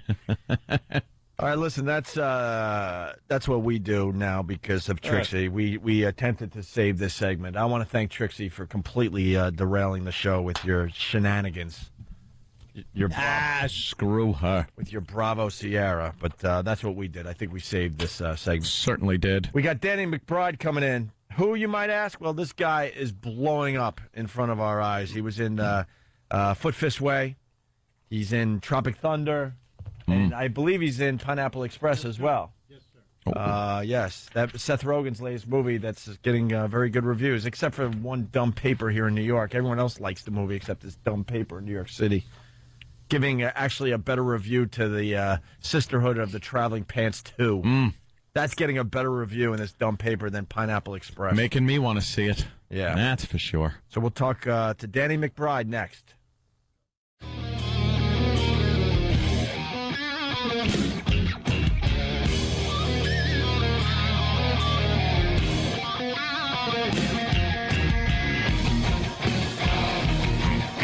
You're checking out the Opie and Anthony Show. Getting ready for Danny McBride. Is he here? Yeah. Oh, cool. Are we getting Patrice on the phone too? All right.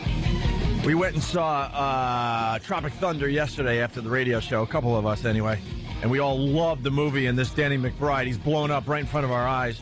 He was really, really good in the movie. And we're trying to get... Oh, here's Patrice as we get Danny McBride in studio. Hey, Patrice. Good morning, sir. How much fun did we have at the movie theater yesterday? It was beautiful, man. Beautiful. It was just five guys, me, Ope, Stunt Brain, Bobby, and some magic, the dude that looked like a magician. I don't even know who he was. That was Roland's friend. Who's going to make us all jeans, I guess. He was in Project Runway or something.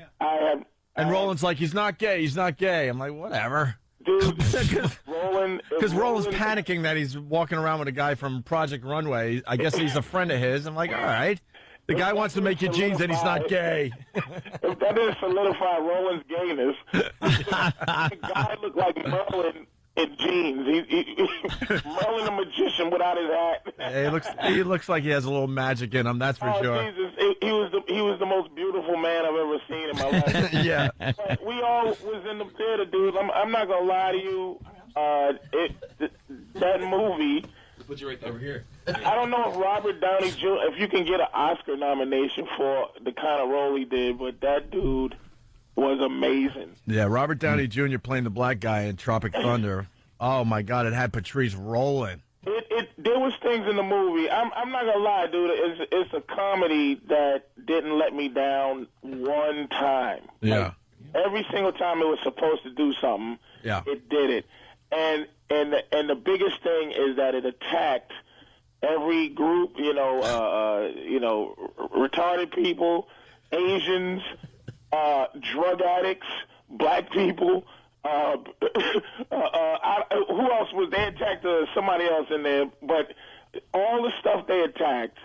The one role, man, that Tom Cruise played.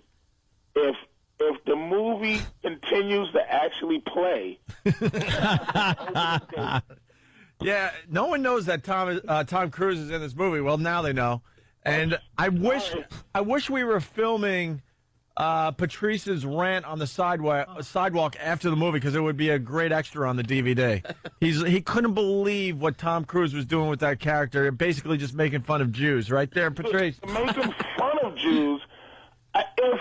If Jews don't shut down Tropic Thunder after it opens, I'll be surprised. I'll be disappointed in what I think Jews are. I'm serious, dude. I can't believe that I saw that movie, dude. Yeah. I'm so happy I saw that movie. I'm not going to lie to you, man. It wasn't one weak moment in the movie, man. Simple Jack. When Simple Jack comes on, the fake movie trailer within the movie, whatever, Ben Stiller plays this character called Simple Jack. We couldn't breathe. We were laughing so hard. Dude, I can't. If the movie is on I'm serious, man. There might have been maybe 48 hours I wanted to see twice. Yeah.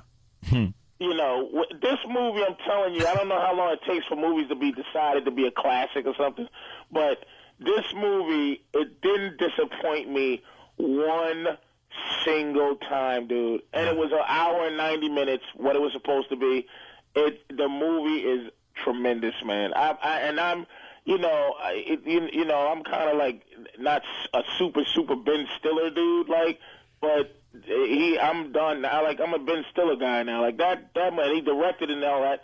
I couldn't believe that movie, man. Yeah. And Tom Cruise, I'm telling you, Tom Cruise doing this guy. Yeah, describe what he looked like, Tom Cruise. He was a swollen, hairy, controlling the earth Jew. But he wasn't. It was so racist. They couldn't make, let me tell you something, they couldn't make a silent 1901 German-style portrayal of a Jew. Oh, my God. Yeah, they even had, that sounds Tom great. Cruise even had, psoriasis on his hands. He had, dry skin. He had the, what's those huge arms. The huge arms. And These big arms. He's bald. He's got the gold chain. A gold chain with a money sign on it. Yeah. And he just does things, dude. It's so subtle and wrong and inside. Yeah. But it's not. It's nasty, but it's hilarious. But I couldn't believe I watched it. It was shock. That movie shocked me, man. Yeah, it was great. We got Danny McBride in studio, by the way, Patrice. Oh man, he played the special effects guy in Tropic Thunder. Dude, you guys are in a hit movie. Even if it gets taken out of the theaters, it'll be genius on the underground after the Jews get rid of this movie. Because here's the slick thing they did. They were so horrible to every group across the board. Every single amputees get it too. Every group is touched in this movie. But the one thing it was all a ploy to disguise what Tom Cruise did. At the end, when I figured out what was going on, it was shockingly. I'm so happy I saw that movie, dude. It was an unbelievable movie, man. These dudes are all gonna be in movies now. It's gonna be it's like the death of Judd Apatow's movies, and now it's whatever this movie is. It's super bad too. Might as well stop filming it. Unbelievable. Well, I'm telling you, man. I'm looking at a photo of the Tom Cruise. He's in the prosthetic with the hairy chest and part of the fat stomach, but he looks awful. Yeah. He looks, but look at Jimmy. When you see the movie, dude, you don't. It's almost like you. At the end, you go, oh my God. No, I mean awful in like he just looks like a fat pig of a guy. Not the makeup is awful, but he just looks like a disaster of a human. No, like he just looks like some fat. But dude, everything is a ploy to throw off what they're doing. I can't believe they did it. And somebody said cool. Somebody gave the go ahead.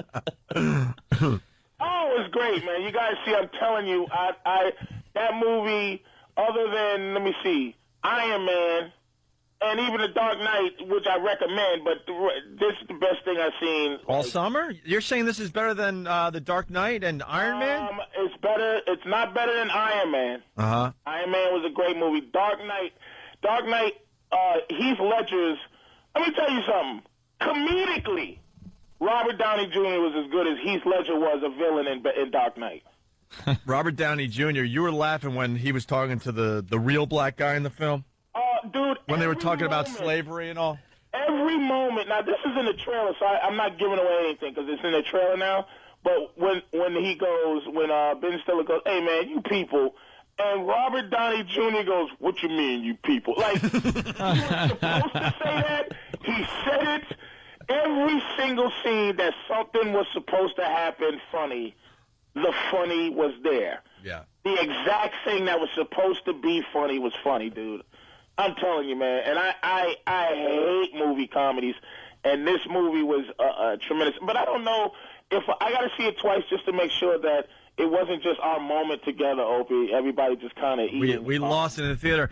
Know what sucks when you see a movie like Tropic Thunder? You really want to talk about everything you saw, and it's really hard right now because we're holding back. When's it start? When's it come out? Next week. So we should talk to Danny McBride. He's in studio. He's of course in Tropic Thunder. He's also in Pineapple Express. And you were saying, Patrice, you were just saying some bad things about his boss there, but Danny McBride's in 2 hit movies. 2. Why? What's he in? What other one is he in? Pineapple Express that opens today. Well, he's destroying his own self. I'm kicking my own ass. Oh yes, sir. Because when Pineapple Express, I didn't see it, but I mean, look, man, if Pineapple Express can even come close to Tropic Thunder. And if you're playing a role that comes close to the role you're playing as the psychotic, nervous mistake with the burned up ear from the fact that he's an awful pyrotechnic guy. They just show a burned up ear because he's bad. The movie is. Your boy Ben Stiller had an epiphany when he made this movie, man, and it came through, man. I'm telling you. Yeah, it worked out. It worked out nice. It really did, man. No lie. Well, you should wait to to declare the best movie of the summer until you see Sisterhood of the Traveling Pants 2. Oh, wow. Yes. We've been all over that one, Dan. It's going to be neck and neck. We're amazed after Of the first course. one that they decided to make a second one. And they're giving the movie good reviews. It's obviously for chicks because we're reading the synopsis going, who the F would watch this crap? It's for chicks in jeans. That's who it's about. Yeah. It should be on the Wii channel as a premiere, and that's it. Yeah. We want to do a spoof, like get a pair of like sweaty like sweatpants and do like the Brotherhood of the Sweaty Sweatpants or something. Throw it up on YouTube and become YouTube sensations. Like swamp-ass pants. Yeah, sure. Well, fellas, look. All right. My man, congratulations for that movie, man. Thank you very much. I'm glad you dug it. Yeah. Oh, dug it is not the word, man. It's just, I mean, either you're going to be a celebrity or all of you are going to be missing from Hollywood. Guantanamo Bay, yeah.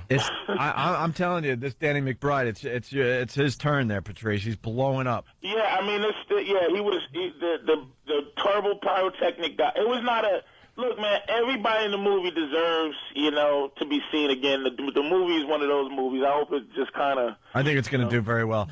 All right. Thanks, Patrice. Hey, thanks, man. See y'all. All right. Speaking of funny movies, I got to give you props for Foot Fist Way. Oh, you guys were one of the 10 people who saw that film. Thank you. Yeah, but that whole thing was...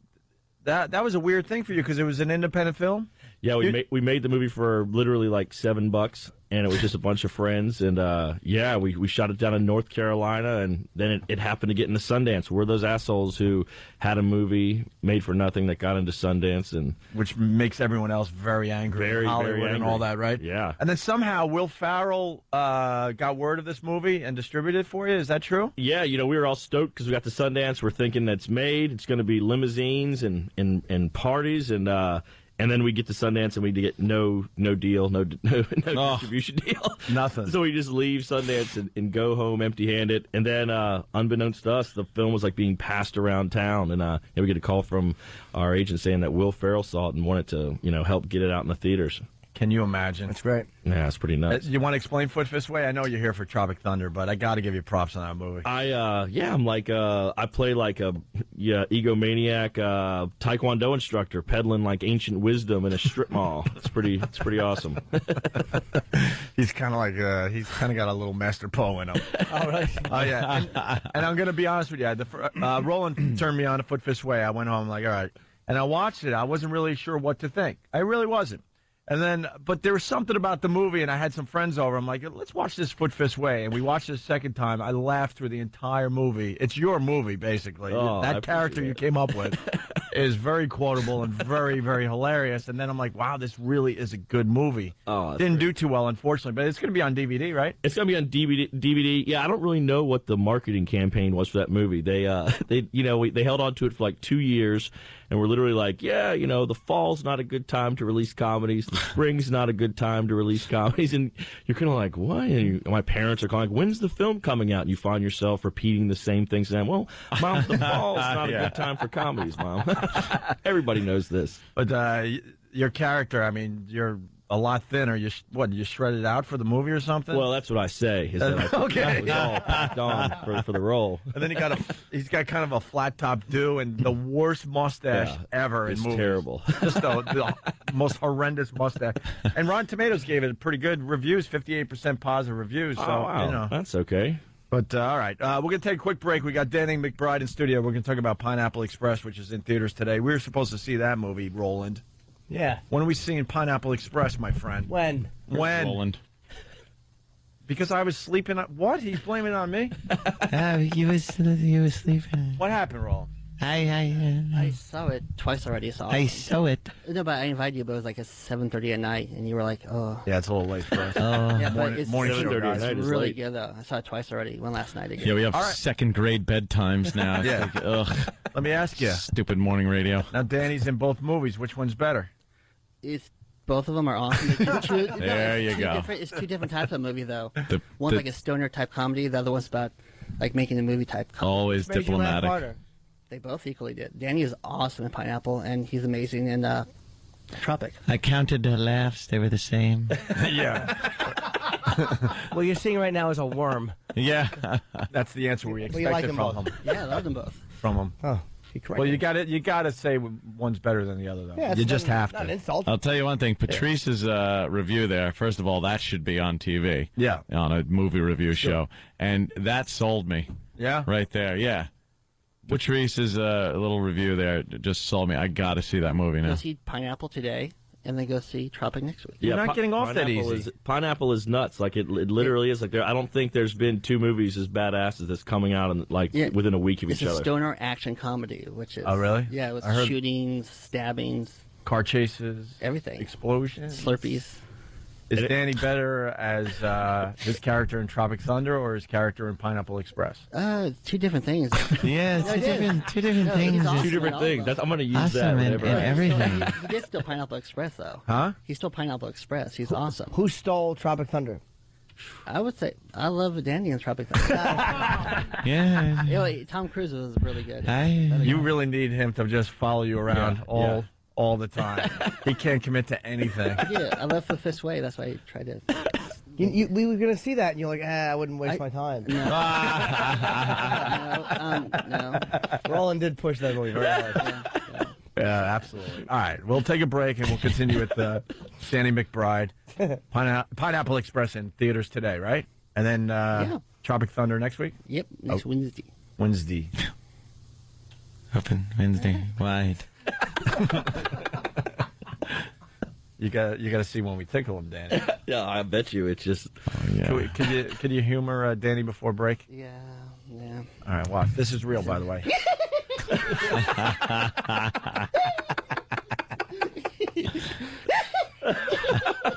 What is that? Creepy. I know. It's a grown man. Oh no! Look, he's just the worst. All right, we'll be back.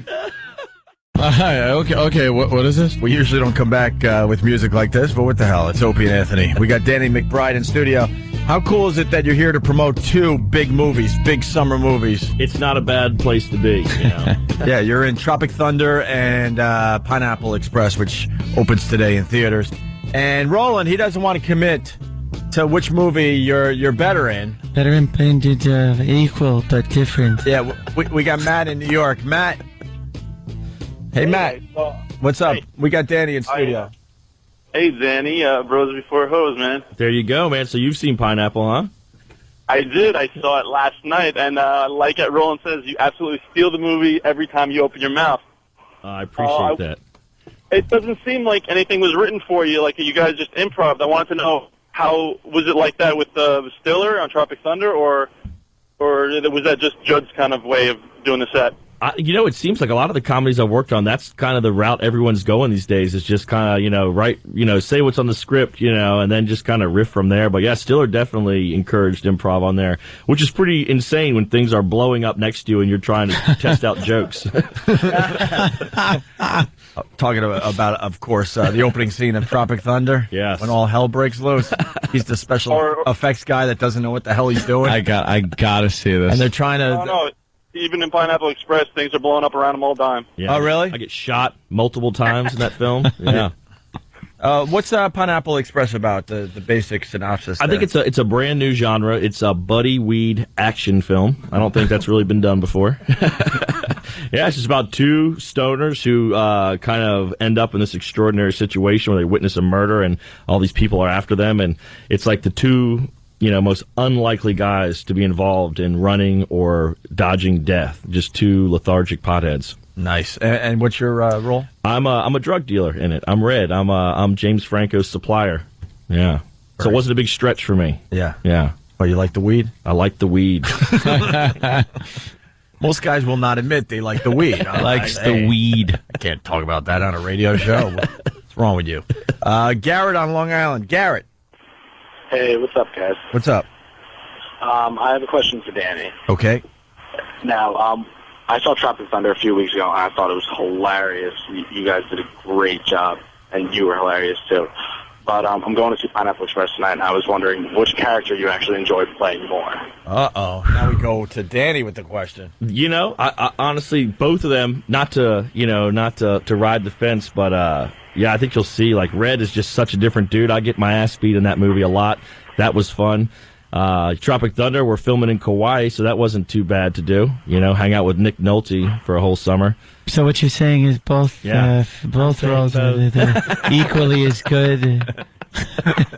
Hey, when you met Nick Nolte, did you ever see Q&A with Nick Nolte? Oh, yeah. You should have just done quotes. Yeah, from that the whole entire time. That's all I would have done is racist quotes from Q&A to Nick. I would have annoyed him so much. You wops to jump over your dying mother to F your sister. He's the greatest. He's great in Tropic Thunder. As Nick the Vietnam.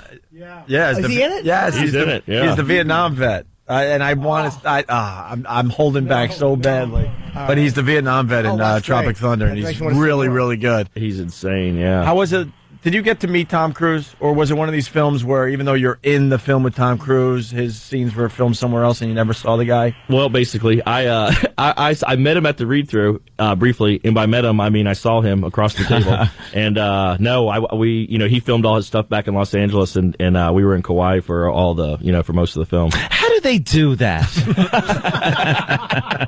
They shoot the one and they mail it. Oh, there was lots of mailing in this film. Mail it. So when he was at the table, the read-through, I mean, obviously he's such a star. I mean, everybody is probably like Tom Cruise in the room, because he's famous. Are you, do you want to go up and say hello to him, or do you have people around and the second the read is done, he's got people surrounding him? It was, that read-through with everyone who's in that film, that read-through was like pretty insane. You're sitting there and you're just kind of sweating like, shut, I don't want to, what am I doing here? I'm going to open my mouth and I'm going to get canned from the film. Were you afraid of sucking at the read-through? I was totally afraid of sucking at the read-through. I'm not good at stuff They're like going to know I'm a fraud. They're going to find me out here and get singled out in front of all these people you admire. Yeah. Oh. Who was at the table? You had Ben Stiller, of course. Ben Stiller, Jack Black, Downey. You had him there, and Cruz, Nick Nolte was there, Nick Nolte. Oh, it was insane. Yeah, and then you have like every single executive, Pacino, De Niro, Scorsese, and they were just hanging out, you know, smoking weed, watching the read-through. That is humiliating. The worst is when you have a joke line in a read-through and it gets nothing, and you're like, I suck. I should be shot. Yeah, been there. Explain. Tropic Thunder for the people. I don't know how to explain this movie, really. Yeah, it's one of those things where it's about a group of people making a humongous action movie that kind of goes wrong, and I don't know, kind of like in the vein of Three Amigos, like the actors involved with it end up in kind of like real action, and yeah, I don't know. I feel like if you explain it too much, it just becomes totally confusing. Yeah, absolutely. Yeah, just watch it. Who was in Three Amigos?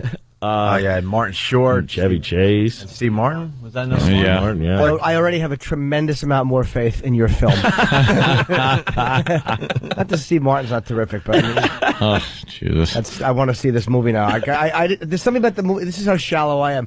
The movie poster, I'm like, I don't know if I want to see that. They're in the army. Really? Yeah, I was like, and then all I'm hearing is how great it is, and now I want to see it. It's amazing how we make these dumb decisions.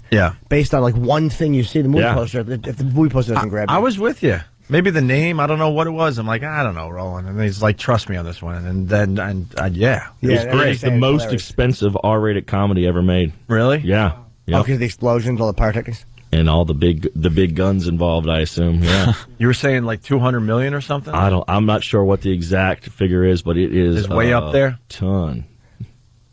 Wow. I was going to say, controversy too, with the Simple Jack stuff. Oh, yeah, I'm sure, yeah. The retard groups are coming out of the woodwork. They're everywhere. They were picketing out in front of here when I came up, yeah. No. Yeah. I was like, are they? Outside I'm sure they're out in front of the wrong building somewhere. In front of Tropicana, a bunch of dopes. So it's great, man. I mean, when you're you're working like that with people on that level, it's just got to be nice to know that, like, at the premiere, the people you like are watching you work. Because Tom Cruise has to sit through your scenes. He can't get up and go to the toilet. He has to, yeah. It's insane. And, with Pineapple, I was talking to Judd, and he told me that there was, he got a call from Brian Grazer that they just had a screening of Pineapple with, Barbra Streisand, Tom Hanks, all these crazy people watching this, weed action movie. It's the weirdest thing. And I say so much dirty, filthy stuff, and I'm like, Barbra Streisand has heard me talk about how James Franco ate a box of nerds out of a stripper's butthole. That's just incredible. She probably likes that dirty little Babs. You got to think she's dirty. Oh, she's deep down. Yeah, when the doors are closed at night. Absolutely, she likes her head hung over the bed and that just giant nose clamped shut. Absolutely. I'm right there with you, Jimmy. Old naughty Babs. When you're like she is in public, there's something going on behind closed doors. She's a tremendous sub. I think she has a special belt she likes to wear. Yeah, she certainly does. She makes her own toilet cam videos with her face bleached out. I love Streisand. Oh yeah. Closed circuit cameras around her mansion. Who's that husband? Oh, she likes it cold in her room, by the way. James Brolin. Yeah, apparently she likes it to be very chilly. There's a little bit of. I think James Brolin is a cuckold. Cuckold? Either that or he brings home darker gentlemen for Barbara. And he dominates her with other men. Like he blocks. Oh, really? I picture him just sitting in the corner crying as somebody else he's brought in. Yeah, is ravaging. Ravaging her, yeah. Oh, okay. Well, the guy yells anti-white things at him. Yes. Cowers with his. And he just sits there crying. But he likes that. A lot of those videos are, too. Yeah. Cream pie after. And then he does a cream pie afterwards. Yeah. Right. Danny, you can stay out of this discussion. You're big time now. We're not. We can still do this. Have you guys seen the Chuck Berry video? Chuck Berry. The famous Chuck Berry video. Yeah, I love that. I've heard about that one. Smell my black fart. You haven't seen that? Yeah. No. No. Which one is he talking about? Oh, that sounds Chuck great. Berry was into, let's just say, certain types of play that would require one to possibly lay under a coffee table Sure. and look up. Yeah. Like an old Danny Kaye allegedly liked. Good stuff. And Sylvester Danny Stallone. Kaye liked that? And good old Sly we heard yeah. too, back in the day. Sly? Yeah, we did a whole bit a few years back. Or Anthony did. Oh, they would just throw some of his movies on top of the table. That'd be good enough. Well, I'm having a little blockage. How about if I just stop and my mom will shoot? Good enough. Yeah. Put over the top on there now. Get over the top. That's a good one. Boy, that stinks. Here comes Cobra. That's where I play Cabretti, but You're my the name is disease Cobra. and I'm the cure. Shut up. Oh, yeah? For what? Entertaining films? Stroke mouth? Shut it. We have a nice thing to say about anybody. I just want to point out Danny's not taking part in this part of I'm enjoying it. I'm mildly aroused. Yeah, he's just about to make it. He doesn't need us wrecking his Hollywood career. Yeah. But a lot of times you're not in the scene. Like, I had a funny scene at Kevin Smith movie. And, right. Kevin Smith movie, yeah. And apparently Seth Rogen's in my scene. Oh, nice. And, but he wasn't in the room. Oh, really? So you never met Seth? Well, I met him on, when you're in the trailer, sometimes people come up and say hello. Hey, I like your work. Crap. You just talk. Yeah, we haven't had Seth on the show. And now that he's big time, it's not going to happen. He's doing Unmasked with Ron Bennington. I think he'd do it, yeah. Yeah. And Danny, by next year, you're going to forget our names, too. It happens with all you guys. No way, Tony and Mike. This is going to be... We say it all the time, and the listeners are probably sick of hearing it, but we see you guys on the way up and on the way down. Be nice to the people you meet on the way up, because you're going to meet the same people on the way down. Know who used to do our show a lot? Who? Jack Black. He doesn't do it anymore. No. Oh, Too big for us now. Oh, come on. The last time we saw him was when he did the movie with Colin Hanks. Was it Orange County? Yeah, he came in after that. Oh, well, because he had to promote. Did he? He had to promote that band thing. Him and that complete lack of charisma, Tenacious D partner of his, the operation guy with a guitar. The operation. Yeah, we gave Jack Black's we gave Jack Black one of the greatest moments he's ever seen. We had a girl, a midget. He was in that day. We were just talking about this on the radio, and Patrice was in here too that day. This was pure hack shock jockery. Not really, though, because it came out of nowhere. This midget calls us, and she goes, "I want to become a stripper." And when we're like, "You never stripped before?" She goes, "No." We're like, "Well, come on down. You got to strip for us. Well, we're experts. Yeah, you do a little strip. We'll give you some tips, and you'll be on your way, right?" She comes in, and it's Patrice O'Neal, it's Colin Hanks, it's Jack Black, and this girl gets on the console. She is a midget. And she starts stripping, and we're kind of getting into it, and all of a sudden she just breaks down and starts crying in front of everybody. Oh, that's fantastic. Yeah. Get the cracker. It was great. What, was she just not prepared for what she was going to do? Yeah, because we were making a few comments. Oh. And she realized at that moment that she really didn't want to be a stripper anymore, but it was too late because she was pretty much naked. So now you got a naked midget crying. And she couldn't get down from the console with those little bowed legs.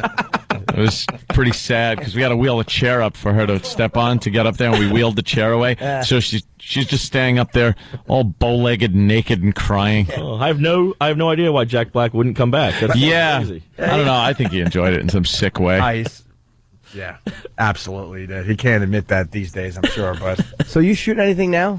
I just finished shooting Land of the Lost with Will Ferrell, a remake of that old 70s. Wow. Show with Chaka. And Chaka. Yeah. Who played Chaka? This guy, Jorma Taccone's a SNL writer. He's a little, small, skinny dude, and he fit into a little monkey outfit and danced around for 3 months. I hope the special effects are going to be as good as the TV ones. Just because, slightly better, yeah. That was fantastic when they're going down the river. Yeah. And then they get lost, and then the dinosaurs were so realistic looking. It was almost like Jurassic Park when the first time I saw Jurassic Park. Trailblazers, yeah. Yes.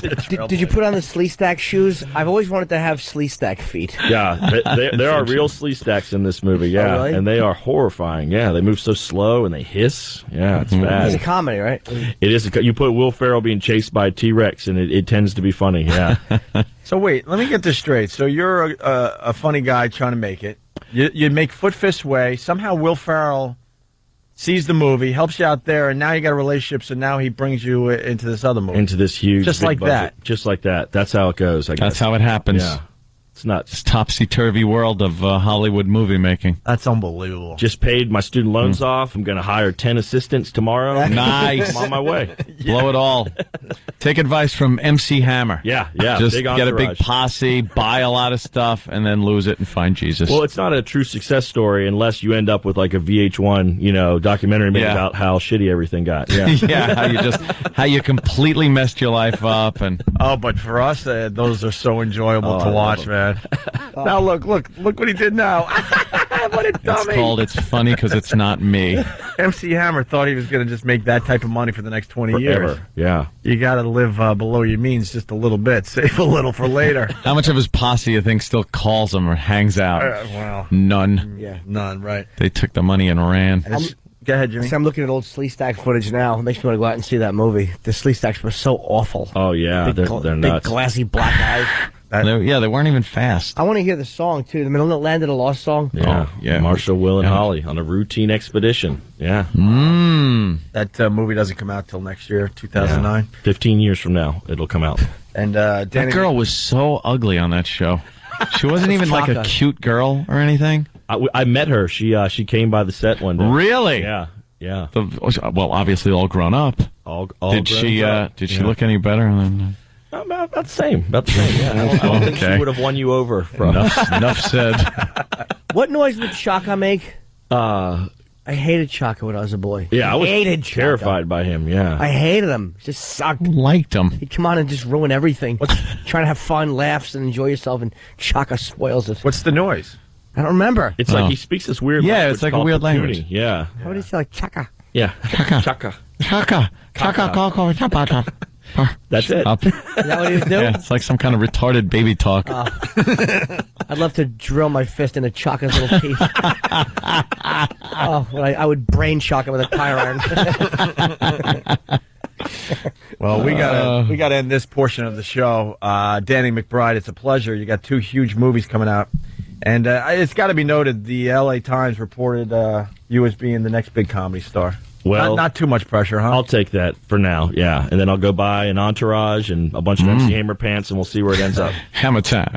You got Pineapple Express opening today, getting great reviews, and then you got Tropic Thunder, which you're also in, starting next Wednesday. Go see them both. Nice. Well, I saw one out of the 2 so far, and hopefully Pineapple Express today. Yeah, Roland won't say it on the air, but he preferred Tropic Thunder a lot. No, it's Roland? equal, I swear it. Roland, you better get here It's and both the same. get in here and defend yourself. Non-committal douche. Now, Roland. I will say this. See Pineapple today, and next week see Tropic Thunder. Which movie's better? They both are equally good. I mean, they're 2 totally different movies. Yeah, and he's not just riding the fence. It literally is one of those things I saw both of them. Was like, damn, this is like a pretty insane week for movies. Yeah, like this week, I mean, the only good movies out is Pineapple Express. Like, Batman never be seen already, so. You loved Batman, and then he trashed Batman after he saw, Because David X-Files? Duchovny was in here, and he was trying to impress Duchovny with the X-Files. Yeah, he trashed The Dark Knight after loving it. And he gave away the fact that at the end, Christian Bale takes off his mask and apologizes for that awful voice he does through the whole film. I'm sorry I overacted like an ass. Apologize for embarrassing myself. What do you like about Tropic Thunder, Roland? Everybody was so good. It was hilarious. Yeah? That was crazy. Yeah? Can you explain the movie to the people out there? He gives the best descriptions for movies. It's a movie. Yeah. It's about them filming a war movie. And shenanigans and stuff happens, explosions. Shenanigans. What's an explosion? Like, explosions. And that's it? No, it's... You're not really selling the movie. People are leaving their homes right now trying to find it. I don't know. Via their windows. He sweats a lot, too. That's why he's wiping his eyes. That's flop sweat. He hates being on the air. It's just a great comedy movie. Don't want to give out anything. It's just like at the movies. Yeah. That would be great to watch his movie. I would watch Roland every week. I go online every freaking week to see Hell yeah. what he's saying about the latest movies. Yeah, but they both are awesome. So all right. See them. Danny McBride, thank you so much. Thank you, guys. Thanks for having me on. We're heading over to No XM. You problem. guys have a great day. Yes, we will see you there. Hello, XMers. How are you today? Hi. That's good. I'm fine, too. Hi, everybody. I just saw a headline, President Bush in Thailand. It just made me start giggling and laughing. In Thailand? We've had that discussion many times. There's nothing to do in Thailand except have sex with little kids. And I'm not saying that that's what the president's going to do, but we're convinced that's the only reason people go there. Yeah, that's what how else is stupid there? we are. Is there really other things to do in Thailand? No, it's a place you go if you're a pedophile to have sex with young children. It used to be a safe haven for that activity. Of course. And then Gary Glitter found out the hard... Oh, no, he was in Vietnam, right? Was he? Yeah, He was doing that thing in Vietnam, but he's getting out. Southeast Asia. He's getting out. All right. Lucky him. And on the walkover, I was walking with young Sam, and I found out that there's going to be a very special judge for his wrestling thing he's doing for the WWE. Really? On Friday. A surprise guest? We're not going to announce who it is? No. All right. What time is Shane McMahon showing up on? It could be anyone. Wow. I mean, could be anyone. Oh, it could be anyone. Yeah. O'Mac. Are we talking Shane I guess O'Mac? That's a possibility. What's this wrestling thing again? Why don't we get this this horse shit out of the way early today? Horse shit. Okay. That's a bunch of horse shit. If you want to win a trip to Indianapolis, Indiana to go to SummerSlam, all you have to do is invent a wrestling character and do a wrestling promo. And then send me that wrestling promo. And you'll be talking about me or E-Rock in the promo. And email it to me at sam@opieandanthony.com. All right. And then the best wrestling promos are going to get to come in here on Friday, this Friday, and do their wrestling promos live in studio. The best one gets 2 tickets to SummerSlam, along with airfare, hotel, the whole thing. It's going to be great. Okay. Is it? Danny's already tried to enter, but he can't because he's an employee. But Danny, can't you do one as a goof? Just to help out the bit that's failing miserably? I did help out the bit. Exhibition. I emailed entry. Sam a beautiful picture of a big dick. And I felt that I was contributing to the bit. It wasn't. What's your wrestling character? Me? Yeah. I'll have to think of one. He calls himself in the office Danny Tube Steak. No, I don't. Danny That's Tube not, Steak? That's not what it is. It's cooking steaks, and we all know it. All right. He goes by Danny Tube Steaks. Nice. Hey, by the way, the dump sheet was just unbelievable. You had pissing in a bucket, cock blocker. So they did dump pissing in a bucket. Yeah. You could. Okay. Wait, pee, I think they would let fly. Piss, they don't let fly, man. They haven't let piss fly by in a long time. No, Stumper, I thought I misunderstood. But that's I thought he said peed in a bucket a couple of times. He did before that. Did that and get dumped? No, they let that through. Oh, That's what okay. I'm saying. I heard, as soon as he said pissing, Yeah, I'm like, piss that, is ba- they've that's- always had a that's problem out. with piss. Yeah. I don't think they should be dumping it, but Why? they've been dumping I that one figured for they would, years. too. Pissing in a bucket, cock blocker, fuck it, fucked up, fucking shit, fuck, fucking fuck, fucked up, fucking fuck, assholes, eating a box of nerds out of a stripper's butthole, and shitty.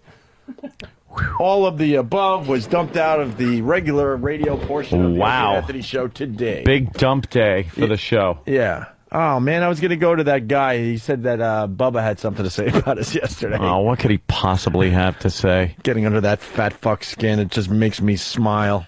Makes me very, very happy. I guess he wants to fight us again or something like that. Oh, yeah. More dopey redneck behavior from Why that doesn't he slob. fucking stop? A white trash fucking fight. Yeah, let's fight. We'll get a ring, and it'll all go. The proceeds will go to charity. And say, Shut up and do your dumb show. How about this? Talk in your real voice. Yeah. Fucking fraud. I'll be up there in October. Yeah. And I'll fight those guys. And if the guys wanna, who the fuck talks like that? Man Cow and a bunch of other guys. They have that same fucking fake voice delivery. You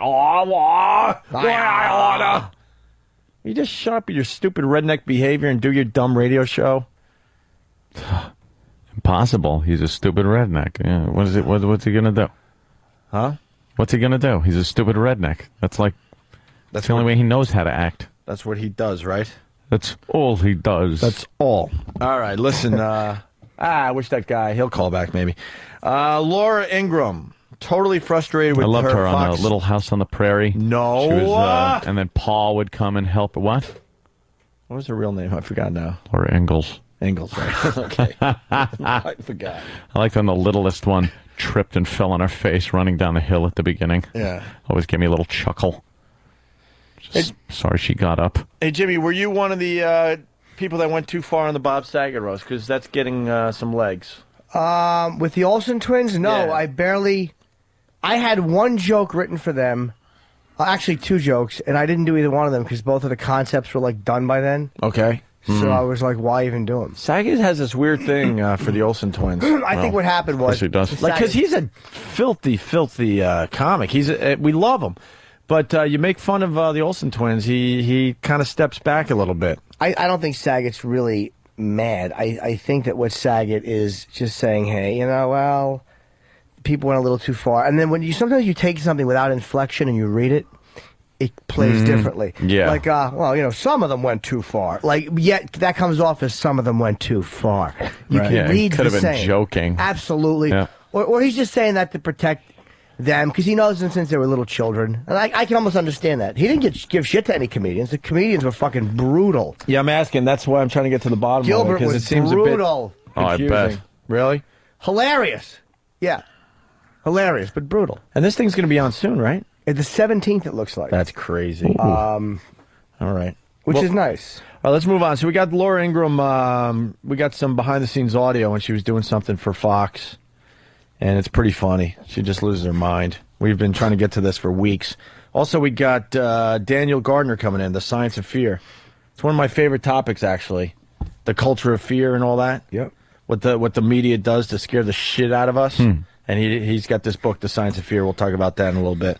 It should be quite interesting. But first, Laura Ingraham. Okay, but we're having to edit copy at 10 minutes before the hour, so I don't know what to do. And new tonight. You're okay with And new tonight. No, why are we saying and new tonight? We should say and this just in. Just in. And this just in. ... Barack Obama talking about the importance. No, it's not just. Okay. Why is this new tonight, guys? It's not new tonight. He gave this. No. But he gave the speech yesterday. That's the Fox way of doing things? Okay, then what is this? What's in the prompter now? Do you want? Is this an intro to Raymond or a tease? You guys have seen me so confused with these long... It's a long intro. Did you edit it down? Yeah. She's just revving up, man. Damn, they do sound pretty incompetent over there, A bunch though. of boobs. Yeah, we look toward these stations for news, and they don't know what the fuck they're really doing. Oh, she's had it up to here with these fucking... Well, it gets... Their incompetence. They're blundering. Catch and release may work for fishing, oi. But it is not stopping the flow of... No. Did you not give her the edits to this, Brian? Remember No. Remember I gave you the edits? I changed it. Okay, the edits were never done to this segment. This... No, but I mean to that tease. Yeah, it did, because it was shorter. I cut out a whole... No. paragraph. No, but okay. But this was actually edited by... Brian had the edits and get... No, but this is wrong. Brian, I handed it to you. I changed it physically. I don't know why. Brian said he changed it. He did not change it. Okay, back it up, please. Get rid of all this. I don't want to see all this. It's making me nervous. Okay, we have 2 minutes to showtime. 30? Can we clear, please? We have 30 seconds to showtime? 30 seconds for what? To your... Till the show starts. To the show. Well, can someone I thought you said 3 minutes. Jesus, God in heaven. Raymond, turn this off. You just said 3 minutes. Okay. And the word "the" is spelled wrong in the prompter. The word "the" is spelled wrong. They make it look effortless when you watch watch Fox, right? All this crap is going on behind the scenes. Can you get Tom, please, in here, Brian, as I asked at the beginning of the segment? And what was what happened at the beginning of the segment, Jessica? Okay, so there was a mistake in the rundown. Is that why it happened? Because okay, so we're not timing out our shots properly. Add that to the list. That looked horrible, and it screwed me up at the beginning of the segment. Ridiculous. Can you look at this, please, in the back? Frankie. Can you guys clear And where's Tom? Can someone get me him? A little higher, please. A little higher. Can you call him, Jessica, or have someone? Oh, my God. He was supposed to be in here for that last segment, and he wasn't. 2 minutes. A little bit higher. And Jessica, you're in my ear for... Quiet. You're in my ear for too long when you say we have a side of Obama. It's too much. You got to be in for a second. You can't... I'm not having elements saying... Don't come in my ear. Just don't. Don't come in Tom, my ear. I needed you in here. Good clip. Well, forget it. Forget what else you're working on. I needed you in here for this block. And it's too late now. Asked for you at the beginning of the block. Beginning of this segment. It was terrible. We have one more clip to go, but wow, is she? I'm ready to form my opinion. Yeah, she's a cunt. She's a cunt. Working with incompetence. Cunt. I don't know. I think she's holding it together fairly well. Yeah, but she's not yelling. But there's really not all hell breaking loose. I think she's making it way more than it is. 3 minutes to what? To you, Tom? No, I didn't change it. Like all the shit she wanted it done, and nobody did what they were supposed to do. That's true. She's what are they trying to do? She's really on TV. What are they trying to do? That she's bitching because the word "the" is not written right on a Who cares? I think it's I think it's a combination of everything. Yeah, like the whole thing seems to be falling apart. Yeah, I think she's had it up to here with that bungling. Yeah, a bunch of fucking Batman police. What are you talking about, Lenny? You're talking too much. You got to just quiet, please. I cannot focus. Good. Why do I have... Okay, I'm talking about the Clintons with Dick Morris. This Gitmo thing is old. Okay? No, it's ridiculous. Gitmo. Yeah. I asked for 2 basic things that I didn't get. The favorability rating of Congress and the Real Clear Politics average. I got neither of them. 2 basic facts. Please, and 5. Till it was too late. Then move up. When you're on. Thanks. Is makeup coming into powder me? Because I look shining on my forehead. I mean, somebody's got to look at this stuff except me. Raymond, you got to not do that. Can someone tell me when I actually am supposed to speak? Because I hear 30 seconds from you, and Linda gives me 15 seconds. Routinely, this is happening. So we need to. I don't have any questions. Any questions for this bug guy? No, other than, are you kidding me? It's too short. Everything's cut too short. Can't see its face at all. Less than a minute back to you. No time. It's too short. It's cut too short. It's confusing. Nobody can follow this. It's all right. You can't see him at all. Look at this. Look at the way this is shot. You're going straight to E2. No tag, Laura. Oh my God. Train wreck. This is a train wreck.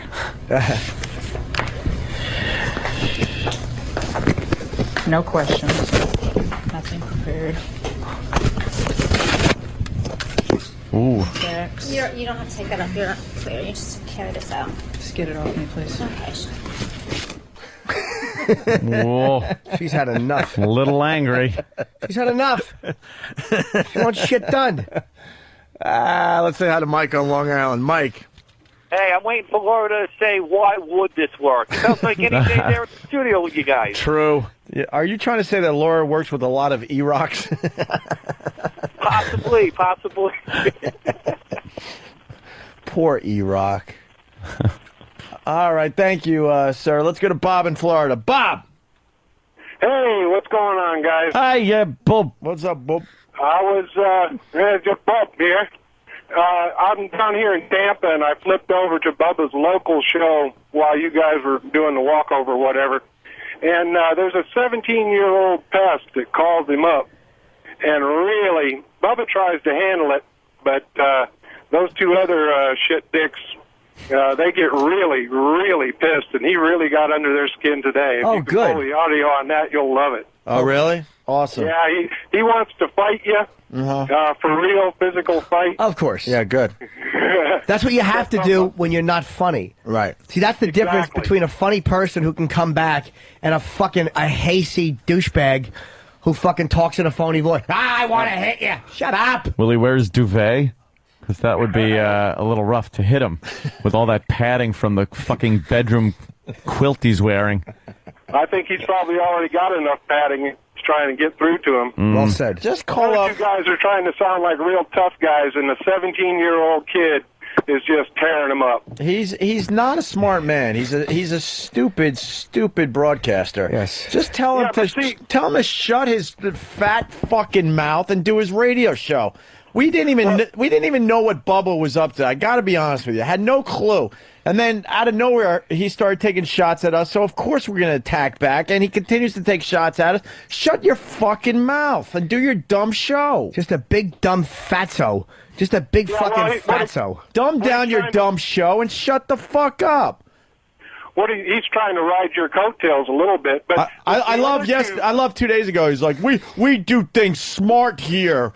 As part of the Howard Stern team, we do things smart. He did the dumbest radio bit ever. He killed a fucking animal in a parking lot, and he's going to turn around and say that we don't do smart radio. Smart. Go fuck yourself. He's the same lying scumbag who said that we were not going to be on satellite renewed. Right. We were going to be off satellite in a week. He's the same dumb scumbag that said if we're a part of the new company, he won't stay. Well, you know what? We will be a part of the new company. Bye-bye. So fucking be a man, back up what you said, and fucking hit the bricks. Yeah. Beat it. Yeah, he's been obsessed. He's been obsessed with us failing for the longest time, and we never even said anything about this dummy. He stinks. I do believe there's a bit of jealousy there because he had to go and kiss Howard Stern's ass to be heard on Sirius, and he decided to do that. Whatever, man. You know. God bless you that you did that, but there's definitely a jealousy there that we didn't have to do any of that, and we're still our own people. And if we work together, it's because both shows have decided, look, it's in everyone's interest to get along, and like the hostilities are done, and that's great. It's like, but it wasn't a move out of desperation or an insincere move. Which with him, it was like, I got to survive. What can I do? Okay, right. Fuck him. I think maybe the worst part is the other two guys. There, dude, I don't even know. Hold on. The other two guys, you ready for this? I couldn't tell you their names if my life depended on it. They're talking about how dumb your staff is and how smart they are, and the guy even got so pissed he challenged your staff to an IQ test. Oh what a God. cornball. Like I said, he's a stupid broadcaster. What a hack. That is just dumb radio. We don't want to challenge us to an IQ test. We don't want to do any contests with you. We don't want to do any fun charity events. You do your shitty show. We'll languish in our mediocrity and just shut the fuck up and stop trying to play like you're going to leave the company. You're not. And you're not. I swear to you, I have no idea anyone else's name on that show. No fucking clue. I have listened to maybe a total of an hour of his show in the 20-some-odd years he's broadcasted, and that is a fact. I listened to a little of the audio of him killing a fucking animal in a parking lot, and I listened to some of the slams he goes off on us, whatever. Yeah, the slams on us. I just want to say one last thing. I got to go here. I'm in heavy traffic, but I think Mel Carmazzi, Linger, said it best. Bubba's not on the table. There you go. Thank you, sir. With the board. All right, let's go to Ed in Philly. Ed. He said the board. Ed. Hey, Yeah. Hey, what I listened to his replay this morning, what this guy's talking about, and you probably don't, you're going to hate me because I fly your stickers and his too, but what he has a problem with, something, I don't know what happened, but apparently you busted on Howard's daughters a couple of years ago or whatever, and I wanted to get on and say, I remember you saying about you had a problem with Howard when he said something about what your dad, something that went on with your dad there, and but that's what he was saying. So talking about the daughter. Yeah, but who is Bubba to talk about that shit? Yeah, I had a problem with Howard going after my dead dad. Bubba's not involved. And Howard had a problem with me going after his daughters. Yeah, absolutely. That's what happened. Yeah. Right. Yeah. I like I said, I couldn't get on there to talk. Like I said, I listen. You guys are number one. I do listen to him. I think they're good. And I listen to Howard, but it was. I gotta tell you, Ed, I don't even know if Bubba's good. To me. This is it. What he's doing is this, dude. The really harsh things were said on both sides. It happens when you're fighting for years. It's part of it. What he's trying to do is he's so irritated that he knows this show is higher profile than his show, and he's trying to bring up those things to try to get people or Howard to go, oh yeah, I forgot about that. Let's start. He's just being a little bitch. Like as a man, why do you care? I have no idea what went on between Howard and Bubba's show or Bubba and Mancow. Honest to God. Yeah, I have no idea. It means nothing to me. It's absolutely irrelevant to me what has gone on with his show in any way, shape, or form. Nothing to do with my life. I think it's funny that he talks in a fake voice. Yeah. I think that's funny. I love that I got under his skin. That makes me very happy. Very fucking happy. What about that thing you said? Because he's just a dummy. He's just a dumb broadcaster. Don't be a hack. Be He's you. just a dummy. Can't help it. I think the thing here, we got Chuck Liddell on the phone. And, I'll be up there in October. We're going to fight. Yeah, are we? How about just be funny? And while we're fighting, my staff's going to do an IQ test with your staff. Yeah. Wow. Then we can have a three-legged potato race. You bag of Still jizz. working Shut on up. the charity for our fight. Good jizz. Yeah, what a fucking dope. Shut up. If they're part of the new company, I'm not going to be I'm paid. out. Yeah, give me the two clips, please. Give me the clip where he says that it's a deal breaker if we're part of the new company, and then give me the clip where he has to fucking backpedal like a dummy Because nobody cared. Right. Or how about the clip where he said we were going to be off satellite radio? He's just one of those dummies who says, like somebody hands him a note and he just says it. Aw.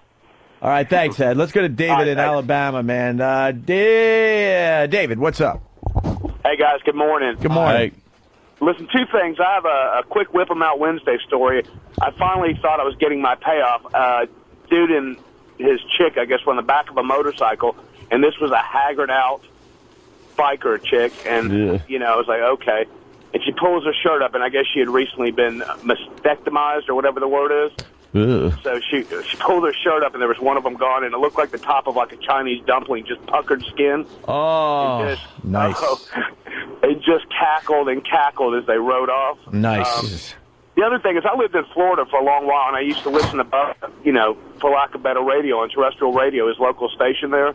I love how the people have to defend what, well, I listen to Bubba, but this is the reason. We're not going to attack you. Like, if you like Bubba's show, it. no one's going to attack you. It's like, all right, you like it. It makes me laugh. It's like, Jimmy went, like when Jimmy went through his black guy phase, you kind of, you went through something, you're not proud of it now. But anyway, he used to always talk about Linda Hogan, how wonderful, how incredible. He'd plug a restaurant, he would just kiss their ass, obviously because of Hulk Hogan and that whole love affair going on.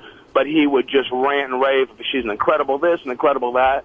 And about 3 weeks ago, I had a rental car. And he's a liar, is the thing. He's not a smart man, and I don't mean that to insult the guy. He's just not a smart human being. He really isn't. He's a dummy. No, and you can just hear it. I mean, and that's not meant to be a slam. He's just a dumb person. And he went on this, when all this stuff went down, I guess, with Hulk Hogan and his wife with the divorce and all, he went on this tirade about, I've never liked her, she's a hypocrite. And you start thinking, this guy is just an absolute spineless liar. The phony,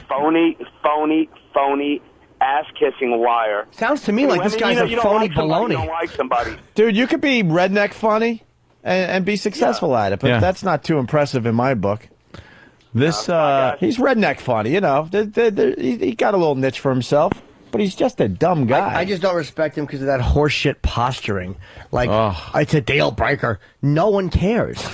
Yeah, who would care if it's a deal breaker? They're trying to save money. Fucking make like a tree and leave. Fucking beat it, fatso. No one gives a shit. Uh-oh, we might lose Bubba. Do you hear? Oh, we might lose Bubba. Get the phones. Might lose. Bubba's leaving. Who gives a shit? Bye. No one would care. No. Cigars and scotch. Bubba challenges you guys to a cholesterol contest. That's right. His is 680. What do you got? Yeah, you would win that one, my friend. Joe, Florida, what's up? How's it going? Hey. I'm here in Florida. I've been listening to fucking this Bubba the Love Sponge show every now and then, and all this guy does is he starts shit with everyone around here. You guys aren't the only one, but you're the first ones to speak out against them, and finally someone's going to shut the fuck up. All right. Thank you. Whoa. Eric says we never had original deal breaker audio. What the what, are you kidding me? Maybe we didn't. I remember hearing him say that would be a deal breaker. What is he talking about? Didn't we play that? No, I think it was a post. I'm looking for it right now. I think it was someone had posted a quote from him on the New York radio message board. On Orbitcast or something? Because I remember him saying it would be a deal breaker, and he said that kind of a little funny. Yeah. All right. Oh. I think what really got to Bubba was the fact that my brother sang his wonderful song at that Halloween party. Wow. People loved it. We haven't played that in a while, have we? I don't think so. All right, let's play this. My brother Elmo on MySpace came up with this ditty. I don't know, guys. I don't want to tangle with Bubba.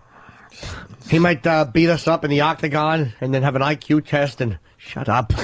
And we're all going to put eggs on spoons. And we're going to see who can run the farthest without dropping the egg off the spoon. You fucking idiot. Fucking hump. Shut up.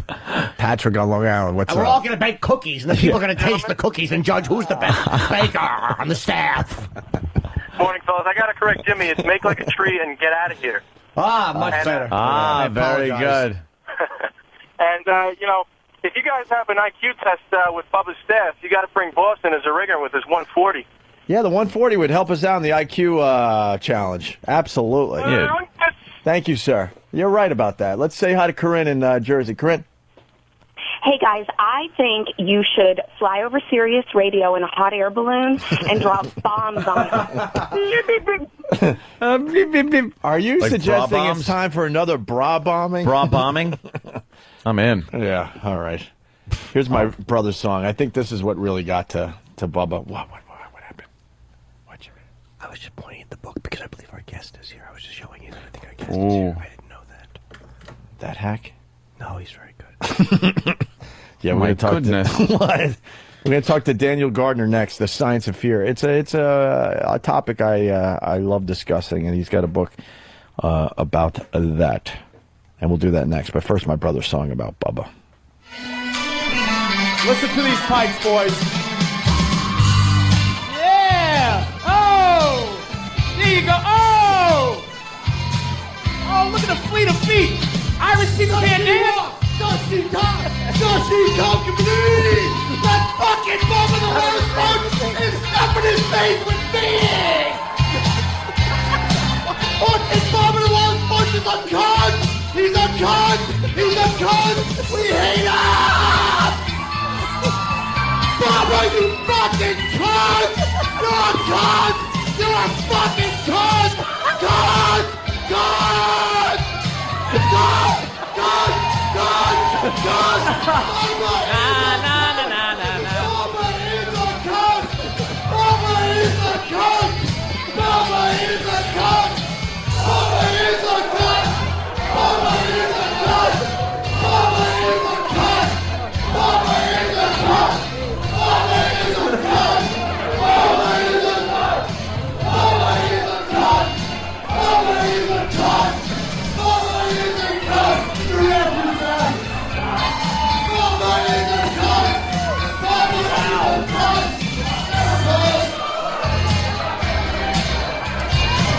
Bubba is a cunt! Bubba is a cunt!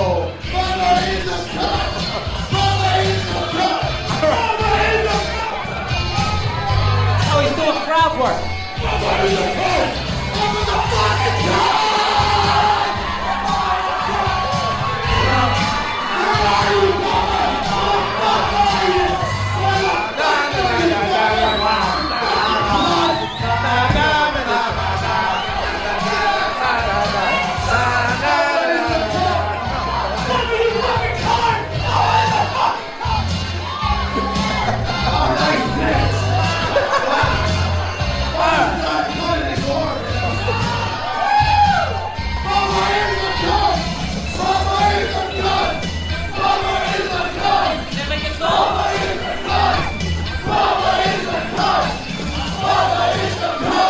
He's killing. He's killing it.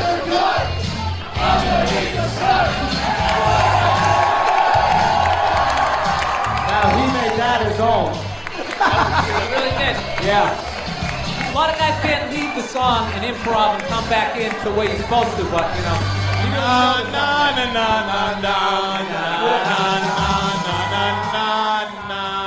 There you go.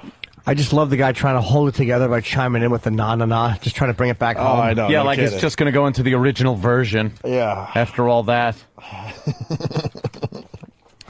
Oh, people thought that happened at F.H. Riley's. No, that was at Hard Rock. I think we had about 800 people in that joint that night. Oh, is that what I thought that was F.H. Riley's too? No, that was at the Halloween. The Halloween party. Wow, I thought that was No, FH. Huh. no. My brother didn't really sing now, did he? He was just kind of yelling and screaming. Kind of yelling. It was all right. It was kind of like a Just saying. Yeah, my brother's extremely protective of his brother. So it's healthy. Very healthy. All right, we're going to take a quick break, and we'll continue with Daniel Gardner next. Stay there.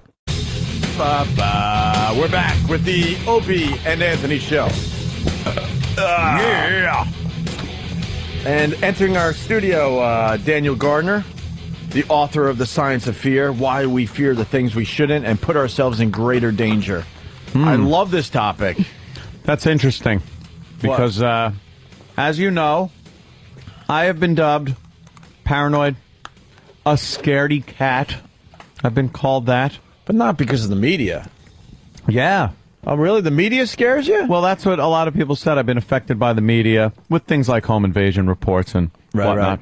Right. So I'm very interested in finding out what this gentleman, his take is on this, the science of fear. Yeah, this started for me with Bowling for Columbine.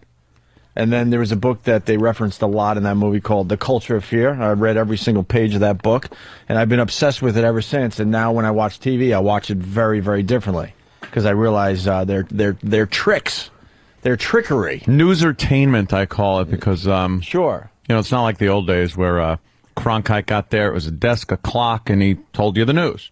Now they have to get you to watch with teases that include scary things about what could kill you and your children, and what car are you driving because it could kill you. We'll tell you what it is after this. Are these the kind of things that are included in oh, absolutely. That's a big chunk of it. You know, I'm a journalist, but you know, so are we, by the way. That's right. Yes.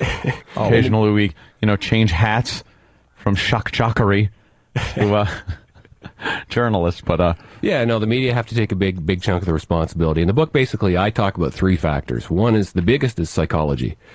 People have to understand that basically the brain evolved in a Stone Age environment, and we live in the information age. There's a big mismatch between our brains and the way we process information and the world we live in. And the second factor is the media, which, if you want to go into a good bash, I can do that for quite some time. Yeah, we've done it on this program. Yeah, I like that point you bring up, though, because our minds are still pretty instinctual when it comes to certain things, especially fear, fight or flight. We're very emotional when it comes to things like that, and it is based on things we had to deal with many, many years ago, but it's still ingrained in us. So these some of these reports strike a nerve on a more instinctual level than intellectually. That's exactly right. Look, cognitive psychologists say you have two minds making decisions. You have your conscious mind, the mind's having this conversation, but there's also an unconscious mind. And in fact, most of the work that the brain does actually happens below the level of consciousness. And now you have to ask yourself, well, how does it do that? Well, it does that using mechanisms which were created in this ancient environment, right? This the old Stone Age environment. Our species has existed for about 200,000 years. And in virtually all that time, we lived as, you know, nomadic hunter-gatherers in small bands.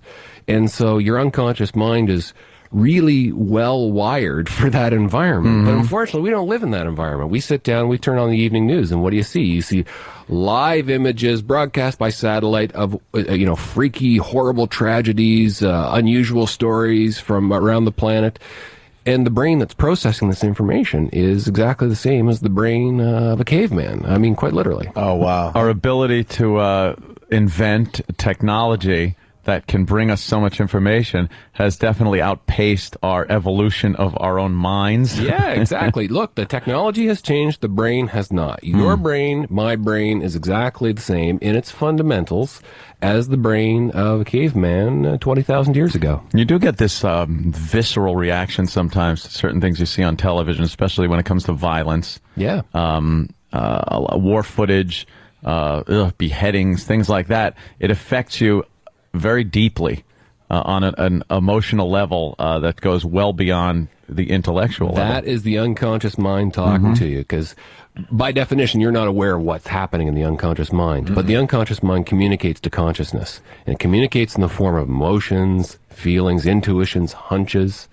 When you have a sense that something's true, but you can't quite explain why, that's a product of your unconscious mind. Now, very often that stuff works, right? Intuition's good.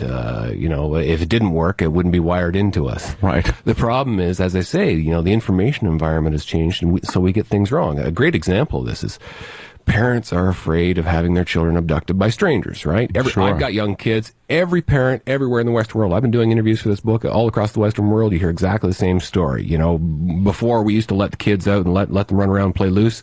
We don't do that anymore. You can't let a child play unsupervised because they'll be abducted and murdered by strangers, right? Well, the research shows it's absolutely clear. That threat is microscopic. It's incredibly rare. An American child is 26 times more likely to die in a car crash than to be abducted by a stranger. But what are American parents doing? They're putting them in cars and driving them to school to keep them safe from the pervert in the bushes. While they're walking. Yeah, they could be walking. That's hilarious. Actually be safer. You know, going with that point, what fascinated me about this fear thing was the Halloween scare they do every year on the news. And when you start looking at the stats of that, kids are not being poisoned by strangers with and the razor blades and the pins and all that. All mythology. Right. They actually, there was a guy who did research on that. I don't remember exactly, but it was a handful of cases, and in most cases it was their own family killing the kid for life insurance money. But people ignore that, and now you don't allow your kids to go house to house on Halloween. Now it has to be in a safe environment at a mall or what, a little block party where you know everybody and you know your kids aren't going to get any, quote, poison candy. In the book, I call this a media feedback loop. See, what happens is this. Let's go back to the summer of 2001, before 9/11. What were people afraid of? Everyone's forgotten this. It was the summer of the shark. Oh, the sharks. Remember the sharks? Mm-hmm. Right? What happens is you have one dramatic incident. Somebody's killed by a shark. This becomes a major news item. Well, then, because everybody's paying attention to sharks, well, that establishes a narrative. Shark attacks are in the news. So the media go looking for other stories involving sharks.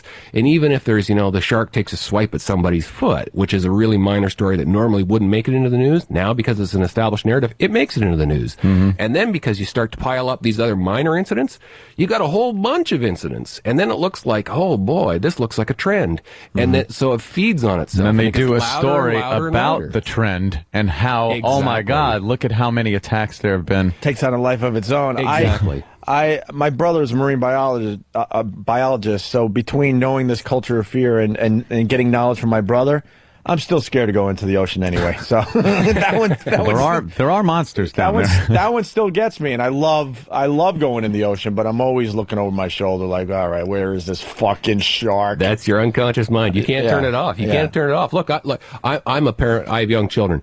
I've done the research on stranger abductions. I know what the truth is, and yet I still have the same irrational fears that everyone else has, because you can't turn it off. The only thing you can do is you can bring your conscious mind to bear. You can learn what the facts are, and you can say, you know what, that fear is irrational, and I'm not going to go with it. You know what, though? Now, there's another side to this whole thing, and this is where my own personal, what has been called paranoia, slips in. Long Island, New York is where I live, and it seems to have turned into the home invasion capital of the world if you pay attention to the news. Now, obviously, this isn't happening to every house on every block. But when it does pop up, I've been convinced that I am not going to be the guy that gets caught in one of these situations. So, I prepare myself for things like that. And you could absolutely say, look, the stats show that the odds of that happening are minuscule.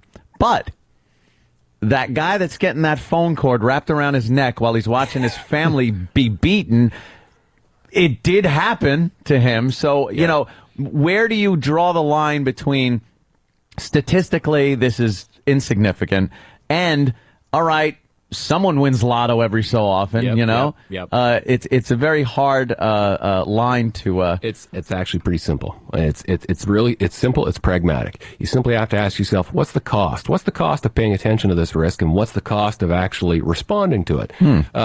Chances are, if I let my child out to ride a bicycle without a helmet on, my kid's going to be okay. But I'm going to make her wear a helmet because the cost is nothing, right? No right. It's not really an inconvenience. Right. It's not a big deal. So crazy. So I'm going to deal with that risk. Okay. But when you start to get into other responses, the costs actually start to really add up. Irrational fear can really diminish the quality of your life, right? If you don't go out after night because you irrationally fear the safety of your neighborhood, you're diminishing the quality of your life. That's not good stuff. Even more dramatic responses. After 9/11, this is probably the most horrible story. After 9/11, everybody knows, the sequence of events after 9/11, including the anthrax attacks, which we're still talking about, right? Right, yeah. Well, here's something that nobody talked about. Well, people didn't want to fly. So what did they do? They still had to get around. Millions of Americans decided, it's too dangerous to fly, too dangerous to go to the airports. So what did they do? They got in their cars and drove. Well, guess what? Flying is way safer than driving. Yeah. It's so much safer that, in fact, if there had been a wave of fatal terrorist hijackings after 9/11, it still would have been far safer to fly.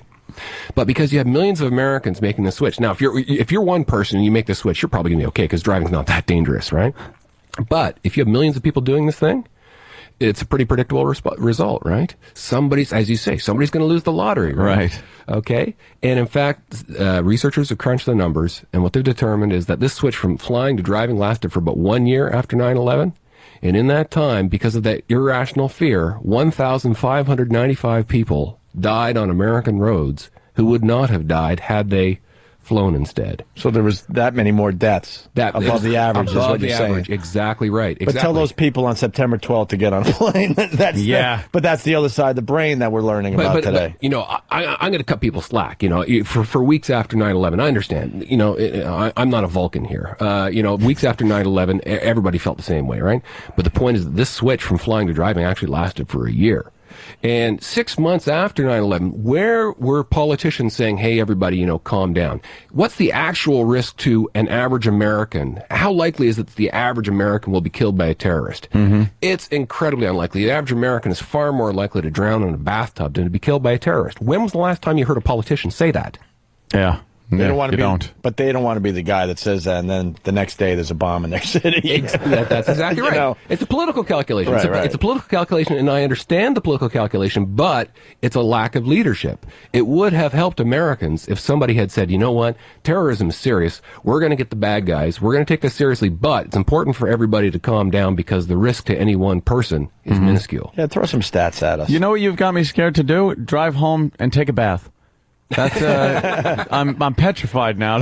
I think with that analogy about his daughter wearing the helmet when she goes biking, that means it's fine that you walk around your house with a gun.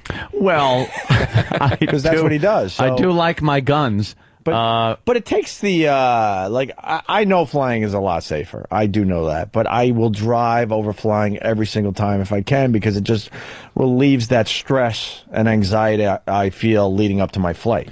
I think people feel safer, too, because, A, you're in control of the vehicle. Right. You always feel like you can kind of weave your way out of any kind of accident that might come up. You're not going to plummet. That's always nice. Plummeting is never good. And I don't know, some a Muslim extremist isn't going to pop up in your back seat and bash his way into your driving behind your steering wheel and do something horrible. Well, let me ask you this: how many Americans were killed in the United States by terrorists, international terrorists, last year, by Muslim extremist terrorists? Yeah, I know. It's zero. How many Americans were killed on American roads last year? More than 40,000. Yeah. We lose 40,000 every year. Yeah, on the roads. That's right. That is amazing. Just lost one on the expressway this morning. Yep. Cost me a lot of time to get in. Yep. We really care, don't we, as people? And now to go back to the psychology, you mentioned control. Well, first of all, you said, you always have this feeling, if I get into trouble, I can just drive my way out of it, right? Why? Because I'm a better driver than everybody else. You know what? Right. You know what psychologists have shown? It's optimism bias. It's called optimism bias. If you ask people, how good looking are you? And they'll say, better than average. And they'll say, how truthful are you? Better than average, and so on. And we think everybody's better than average, right? Which, of course, is a statistical impossibility. Impossible. And that's and so basically, it's part, for a lot of folks, this idea that somehow I'm a better driver than everybody else is actually an illusion, okay? And it's a dangerous illusion. Again, to go back to the psychology, now another reason why control actually does matter, this illusion of control. But more than that, it's familiarity. Familiarity is one of the most important factors in risk perception. If something is novel, new, strange, your intuitive sense, which is to say the sense that comes from your unconscious mind, it drives that risk perception rate up. Hey, I've never seen this before, back off. But if it's familiar, it drives it right down. There's no threat here, which is a big reason why smokers continue to smoke. Because they don't have, partly it's nicotine addiction, obviously, but it's because they don't have an intuitive sense that the cigarette's a threat. Day after day after day after day, they've smoked and nothing bad happened. In fact, it makes them feel pretty good. So the unconscious mind says, sorry, there's no threat familiar. there. Don't worry Right. about it. It's familiar. It's beyond familiar.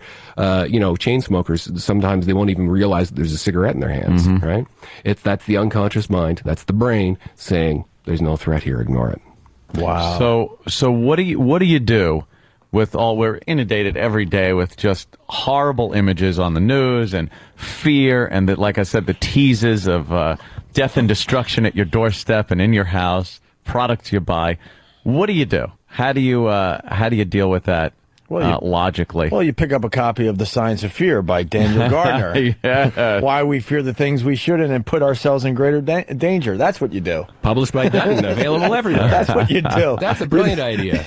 You educate yourself on the whole thing by buying his book. Silly me. I thought we were just having a conversation. Thank you for putting that so shamelessly. I'll put it a little more casually. Look, what you have to do is you have to learn a little bit about the psychology. Because you have to realize that every single human being is subject to certain psychological foibles, which can make you get risk really wrong. You'll fear things that you shouldn't fear, and you won't fear things that you should fear. And the second thing is you have to realize that you have this business of this two minds, the conscious mind and the unconscious mind. You have to get in the habit of thinking about your intuitions.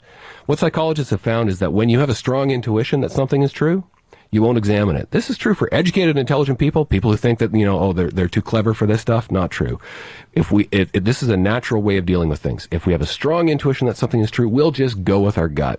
You have to get in the habit of saying to yourself, you know what? I have time. I'm afraid to fly. I think I'm going to drive instead. Does that make sense? I have the feeling that it makes sense, but does it really make sense? I'm going to go and get some statistics, and I'm going to think about this rationally. You have to get into that habit of skepticism. Do that, and you can catch these mistakes. Right on. Hey, let's go to the phones. We got John in New York here. John, what's up? Hey, what's going on, guys? Hey there, Jan. Hey, man. I want to tell you that one day, the Verrazano Narrow Bridge over there, in New York, goes over the Port of New York. I'm driving. I've been over it 100 times. One day, I'm going up the ramp, and I'm sitting there, and I had a severe panic attack. Started sweating, almost blacked out. I'm driving, get over the bridge, finally get over it. I'm like, what the hell was that all about? So then I started thinking, driven over it many times, then I started thinking it was right after the Minnesota bridge collapse, and the media just over and over showed the cars plummeted into the river, the bridge collapsing. It's something that I cannot get out of my mind. Fezzi? Is that you? Yeah, no kidding. Yeah, the media will do that to you. It's just absolutely amazing. Absolutely. Yeah, this goes right with what Daniel's saying here. Yeah, it's those horrible images, One of the most basic ways the unconscious mind decides, how likely is it this is going to happen? You're driving over the bridge and you're saying to yourself, how likely is it that I'm going to plunge into my death? One of the ways the unconscious mind answers that question is that it uses these things called heuristics, which are just rules of thumb. One of those is what I call in the book the example rule. You will unconsciously, again, you won't be aware that this process is happening. You will try to think of an example of it. And the easier it is to think of an example, not how many examples you can think of, but the easier it is for you to think of an example, the more common that thing is. And so if last night you saw on the news these vivid images of this frightening, awful event, and then you ask yourself, and then you're in the same situation, your unconscious mind is going to say, how easy is it for me to think of an example of this horrible thing happening? Incredibly easily. I just saw it in vivid color, right? And so that's where it comes from. The stranger abduction thing that I referred to earlier. This is why you're seeing it all across the Western world. One of the biggest news stories. Only if they're cute kids, by the way. Only if they're exactly cute little blonde kids. We don't care about the ugly ones. Exactly. And but these things get picked up, and so they happen, but they're incredibly, incredibly rare. And so you get a story like a child's abducted in Germany. This is a true story. This child is abducted in Germany, and then there's closed circuit camera images of this abduction, and the kid is murdered. This is international news, right? Your conscious mind understands perfectly well this says nothing about the safety of your children here in the United States. Right. But that's not how your unconscious mind processes that information.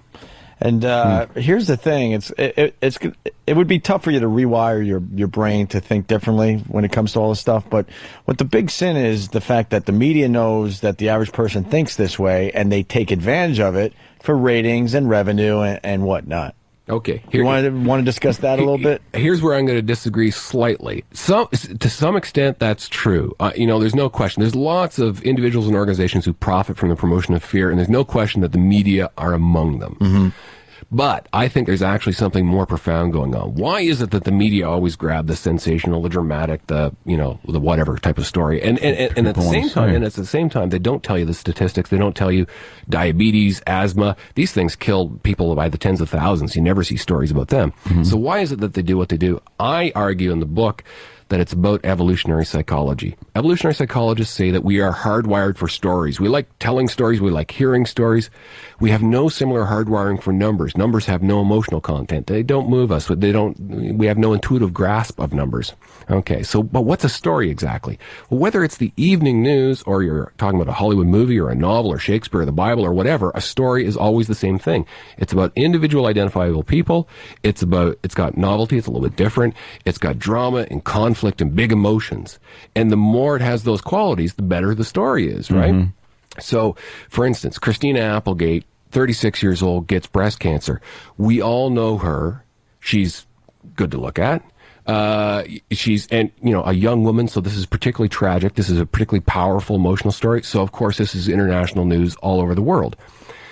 Well, guess what? The average woman who gets breast cancer is in her 70s or 80s. That's when breast cancer risk is as highest. Is actually when a woman is in her senior years, not when she's in her 30s and 40s. Mm-hmm. But why is it, media analyses have shown, why is it that the media are always showing women in their 30s or 40s who get breast cancer, and they never show old women who get breast cancer? Makes a better story. I get all that. Makes a better story. But then they don't tell you how severe the cancer is because they want you to think, this could be it for Christina Applegate. That's right. The problem I'm getting at. Yeah. Is like, if you read a little deeper, which you have to do on your own because they're not going to do it for you, it turns out that this is very curable in her case. But most people still don't know that because the news isn't willing to offer up that info to you. And that's where I really think they do it for the ratings and money. Well, again, because they could tag all these stories with, wow, this is a great story, but let me tell you, this is ridiculously rare. But never underestimate the power of ignorance as an explanation. I hate to say it that way, but it's true. I've known a lot of reporters and a lot of editors in my time, and their scientific knowledge in a lot of cases is just appalling.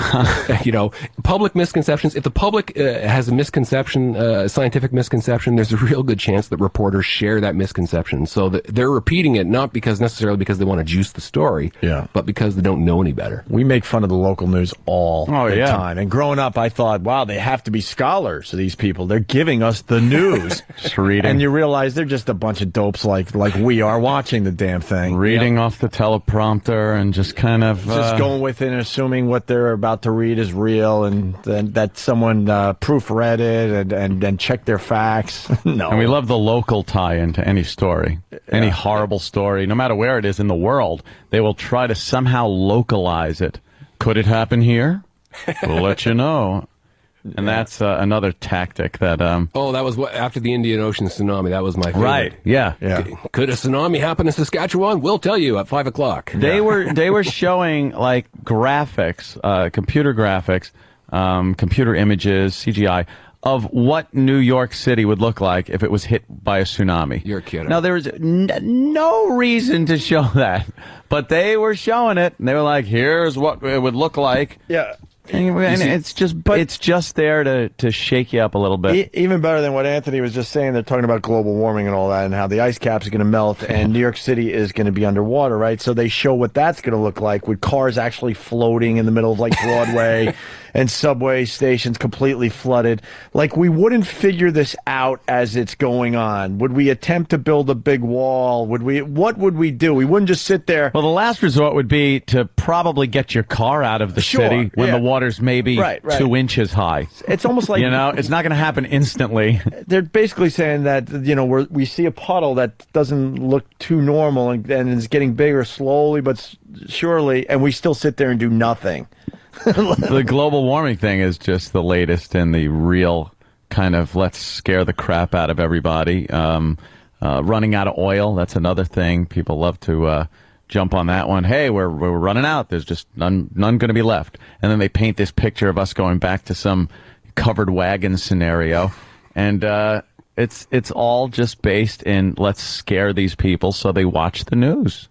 It's amazing. In large part, yeah. No, I have to agree, and it's not even just the news, right? I mean, going to the bookstore now. Here I am. I'm selling a book which I'm trying to. What book is that? Daniel Gardner. It's The Science of Fear. It's an excellent book. But for every one book like mine, you're going to find 100 others that are going to tell you how you're going to die. And here's how the world's going to end in the next 5 years. I mean, catastrophe is like big business because those books make a better story. Exactly. They make a better story. It's that simple. Climate change and flooding is a good story because if you look at the actual science, what the actual scientists are saying, they're talking about incremental rises, which are measured in centimeters over decades. That was the point we were making about Manhattan being underwater. It's absurd. We're going to have a lot of time to try to figure it out. And if we can't figure it out, guess what? We're going to have a lot of time to get the fuck off this island. Let's say hi to John in North Carolina. Hey, I just wanted to say a perfect example of this deal was with Y2K. I mean, that was the perfect storm. Yeah. There was a definite time stamp of when it was going to happen, People went out and bought supplies, and they were waiting in their homes, just waiting for midnight for complete anarchy to happen because of Y2K. And they weren't sure if the missiles were going to launch because they of said the that coding or whatever the hell they said.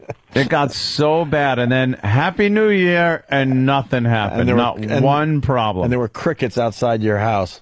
At our New Year's Eve party, we went outside and cut the power to the house at midnight. Everybody freaked out. Yeah. That's pretty funny. Anyway. All right. Thank you, sir. All right. Thanks, guys. One of our favorite things to do is collect news teases. And a bunch of people are suggesting we play a few of these for you. Yeah. As far as, the culture of fear, the science of fear. It is a good example. The name of your book here. We collect the best of the best. So listen to a few of these. One city wants to pack all their sex offenders into a 3-block area. Problem is, it could be right next to your house. All the sex offenders in 3 blocks could be next to your house. Yeah. All right. You got to admit, they're kind of trying to shake you up. They want you to tune in that night and see where the hell those sex offenders are. I say point for me, sir. I have to concede that one. I concede that one. Fear-mongering going on there. That's pure ratings, yep. Yeah, okay, good. How about this one? How a twist on the predator law could shut down religion. We love playing these. Shut down religion. Like, religion's been around for, thousands of years, but this one dumb thing's going to shut it down for everybody. Man was barking at the moon. Yeah. That's religion. This one is beautiful.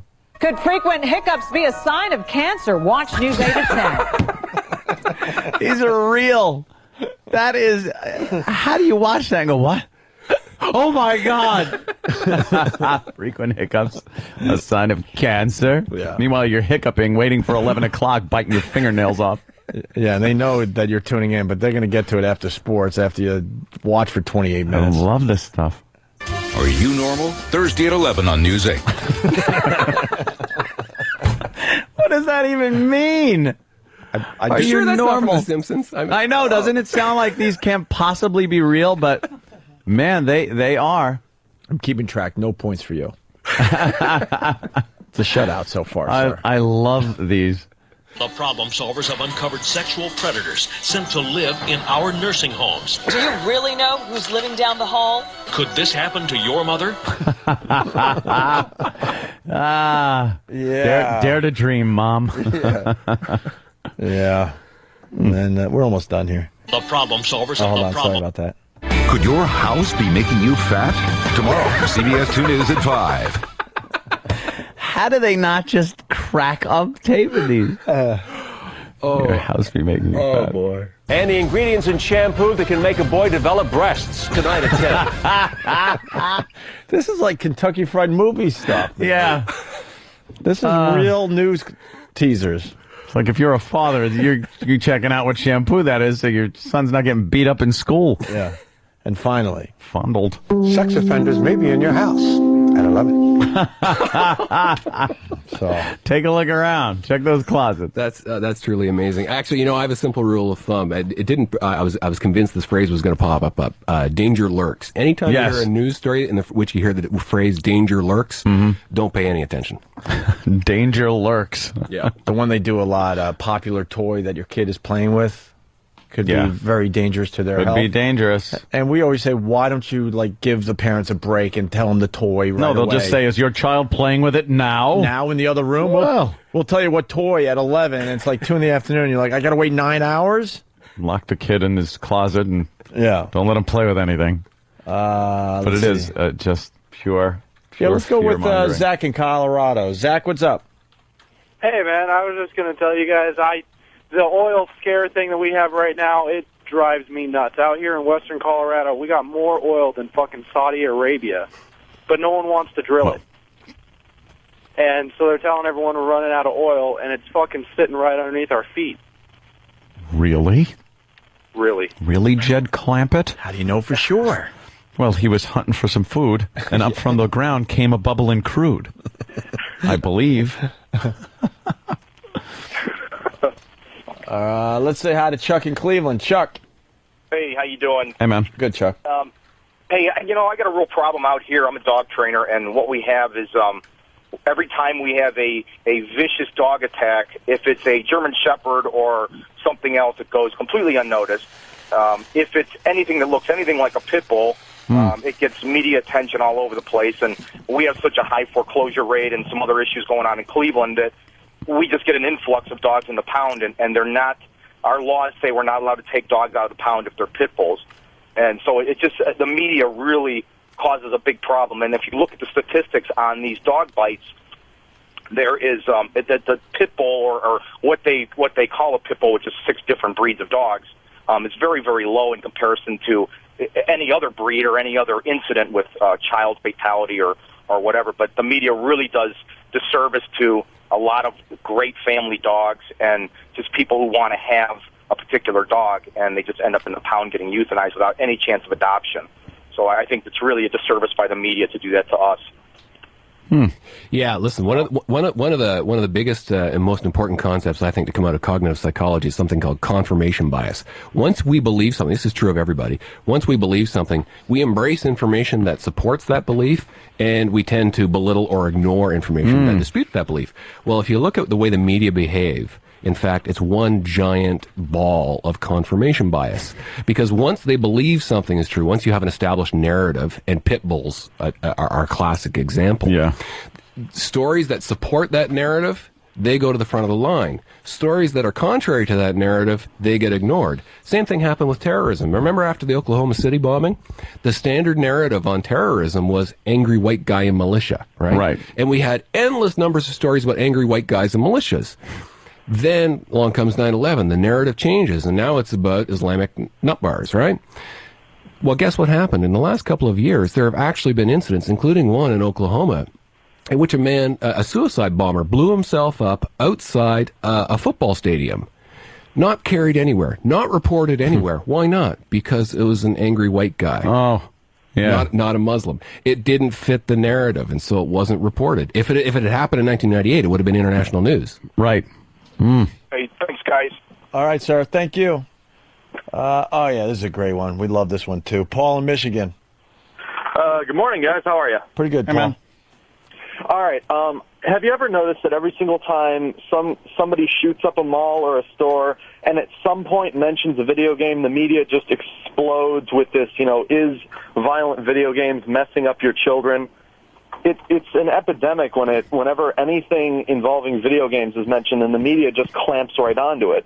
But if you look and see how many people play video games and how many actually act them out and kill somebody or injure somebody, it's ridiculous. Yeah, it is ridiculous. The media ignores the fact that playing a lot of these video games are a stress release for a lot of people. Instead of going out and punching someone in the head, you kind of get that out of your system playing some of these games. Right? Yeah, absolutely. Yeah, and it's whenever Grand Theft Auto is always the first game to come up, and it's always, is it going to make you walk outside and punch somebody in the face? And it's more this scaremongering, and I think people are actually finally starting to get, wind of the fact that they're just BSing for ratings and killing time, when really they should be focusing on a real story. Mm-hmm. Well, one of the worst examples of this is what happened after the Columbine massacre. You remember that atmosphere? Everyone was going crazy. School violence is out of control. What's wrong with America's kids? Mm-hmm. And everyone had their pet theories, like it was goth music. Remember goth music and goth culture? Yeah. It was going to destroy America. They blamed it on Marilyn Manson, didn't they? Yeah, Marilyn Manson, it was, and then they went down the list, or it was drugs, it was pot, or whatever, right? You just go down the list. Here's the crazy thing. You know what was actually happening at that time? You know what the statistics actually showed? The statistics showed that, first of all, the chance of any one American child being hurt in school or killed, murdered in school, was infinitesimal. In fact, schools were the safest place for America's kids. And guess what the trend was in violence? It wasn't going through the roof. In fact, it was just the opposite. It was dropping down through the basement. But nobody talked about that. The media didn't talk about that. The politicians didn't talk about that. But those were the facts. Wow. Let's go to Al in Maryland. Al, what's up? Hey, guys. Fascinating talk today. I'm definitely picking up the Science of Fear for my vacation read next week. So my problem is motorcycle. I have one, enjoy riding it. My wife just recently decided she did not want to ride it. Is there any way to help her get past this? Can you're a motorcycle guy, you said? Yes. Yeah, I got 30,000 safe miles on my bike. My wife recently decided that's it for her. My daughter had a wreck. I guess she's got confirmation bias, as you pointed out a little while ago. But beyond time, is there a way she can get past this fear? The only knowledge I have on this whole thing was when we were broadcasting from the X Games in L.A. Oh, yeah. And we were talking to all the motocross guys. And they were doing some ridiculous things on their bikes, like all the tricks in the air and the racing they do and all that. We asked every single guy if they ride when they're not performing. Yeah, on the street. And they actually told us over and over again, I'm not crazy enough to ride a motorcycle on the highways. And I'm sorry I'm saying that, Al, but that always pops in my head when we talk motorcycles. These guys are like, fuck no. I know what I'm doing, when I'm on a track with these guys, but I don't trust the average American driving their dumb minivan or what have you. People make a left in front of me, and I have an Escalade. Right. And they don't see me. It's not going to... My reality is, I drive about 60 to 70,000 miles a year for work, so my chance of getting killed is far greater, I believe, in my car than on my bike, and I think riding the bike makes me safer. Yeah, I'm not going to argue that. I just, I'm sorry I brought that up because that's not going to help you. But I'm sure with everything else Daniel's telling us today, the stats have got to be ridiculous compared to, the reality of it. Well, yeah, I mean, look, motorcycle. Well, that didn't really make sense. No, you know what I was trying to say. Motorcycles are, riding a motorcycle is mile for mile more dangerous than driving in a car. Oh, yeah. No surprise there. But if you really figure out how many guys are on bikes and how many actually are dying riding a bike, the stats are ridiculous. Yeah, and I don't know what the exact numbers are, but what you have to do is you have to look at those numbers and you have to decide for yourself. Is this a risk I'm prepared to take? Right, Danny. Well, I just started riding, so this is kind of interesting to me. But what I've noticed so far is that the people that ride erratically are typically the ones who have scratches on the side of their bike because they dropped it.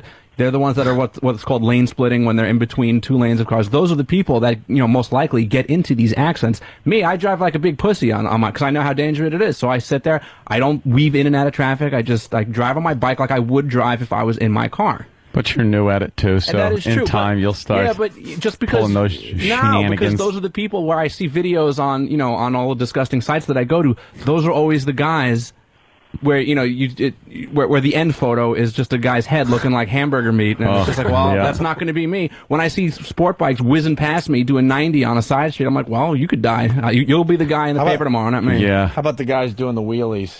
They're idiots. Oh, I know, down the expressway. That's never reported in the news. It's always, 26-year-old blah blah with 4 kids died today, and you picture a guy going 55 miles an hour to work on his motorcycle. Every summer there's always a new roadside memorial, on a major intersection in my neighborhood where it's flowers and candles because some idiot on a bike, figured he was going to speed up through a yellow. And it's like, you want to do that in a car, fine, you'll get T-boned, but chances are you're going to live through it. You get T-boned on a bike, there's no saving you. I don't care what kind of helmet you're wearing, you're dead. Yeah, I guess, Al, if I learned anything from Daniel today is, show your girl the stats. Yeah, I've got 30,000 safe miles and a scratch-free bike, so I guess that's a good point. Yeah, You're one of the lucky ones. Right. And I apologize to all the never riders. get on a bike. I apologize to all the Never. riders out there because now they're calling like crazy. Riding a motorcycle is safe and blah, blah, blah. I just remember what the motocross guys told us. That's all. So, hey, Daniel, before we let you go, The Science of Fear, it's in bookstores now. I noticed a chapter. I don't know how much you want to say about it because I know you want people to pick up the book, but the title of the chapter was kind of interesting to me. Something about, where's the chapters now? Sorry.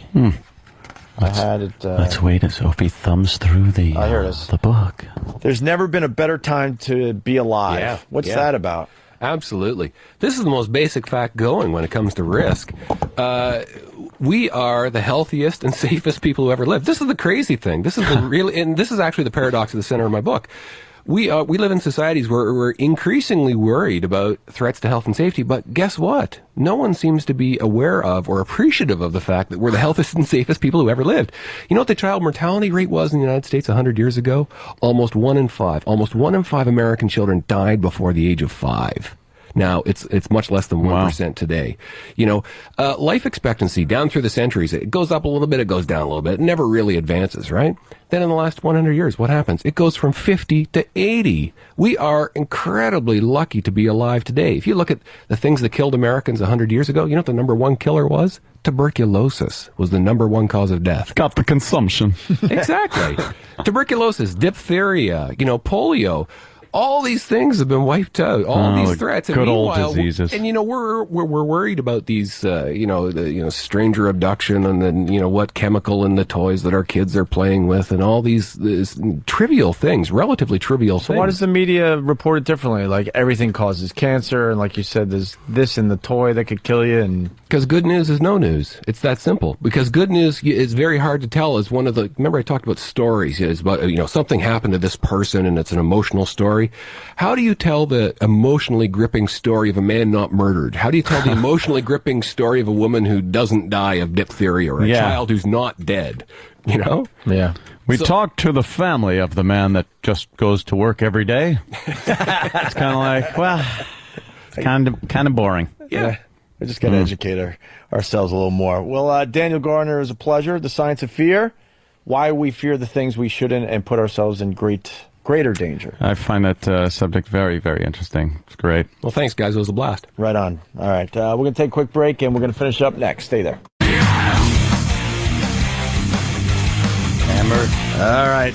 Jim Brewer's going to be on the show this week. I just found out. Nice. Awesome. He was our big surprise at the comedy show this past Saturday. Yeah, did a great job. Taking the place of Jimmy Fallon, who was going to be the big surprise. But he got scared of our audience. That's what I'm hearing. He got a little scared. That's what I'm hearing. And Mike Birbiglia is going to come in tomorrow and defend himself. So, that should be a lot of fun. Booyah! Booyah! Booyah! Come on, let's all pull our nuts out of an asshole and go booyah! People liked that last segment. Yeah, they liked it a lot. He was good. He was very good. It's something we address on the show a lot. Yes. We got this that just came in from Derek. Here at the Opie and Anthony Show, we realize that not every radio program has had the same success that we've had. So we'd like to take this time and rub it in. Do you know what we've done with our careers, jackass? Do you have any idea? When were you on Leno? When were you on Letterman? When did you guys do a comedy show in front of 10,000 people? Why don't you answer some of those questions? Are you a syndicated show across America on satellite radio? Our careers are what they are. We've done very well for ourselves, and you know that. Go do your stupid show and leave us out of it. You pussies. Thank you. You can now go back to living your shitty everyday lives. Awkward. It's always awkward the next day. The time it makes complete sense to be a raging asshole. Then the next day you're like, ugh, I don't ever want to hear that again. I can't believe my car's fucked up. I hear you. No, I gotta. Oh, your car. How did that work out with yours? Was it a thrown rod or something? What happened? Or a lifter? Very long story short. My car was fine. Let a friend of mine drive my car. Now car isn't fine.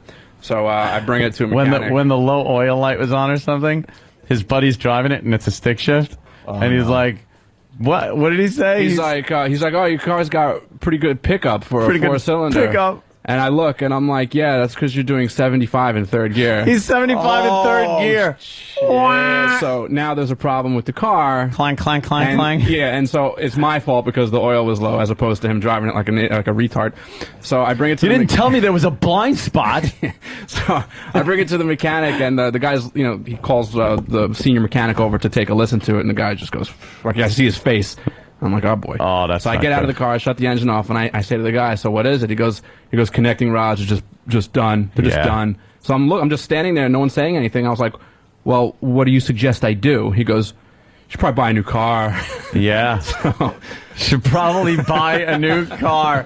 That's like, it's dead. It's done. It's dead. The car doesn't even have 60,000 miles on it. It's finished. So now I'm in the market for a new vehicle. Wow. If anybody out there is selling one. That sucks. Hey, Sam just came in, and I know what he's doing here. He needs help with his contest.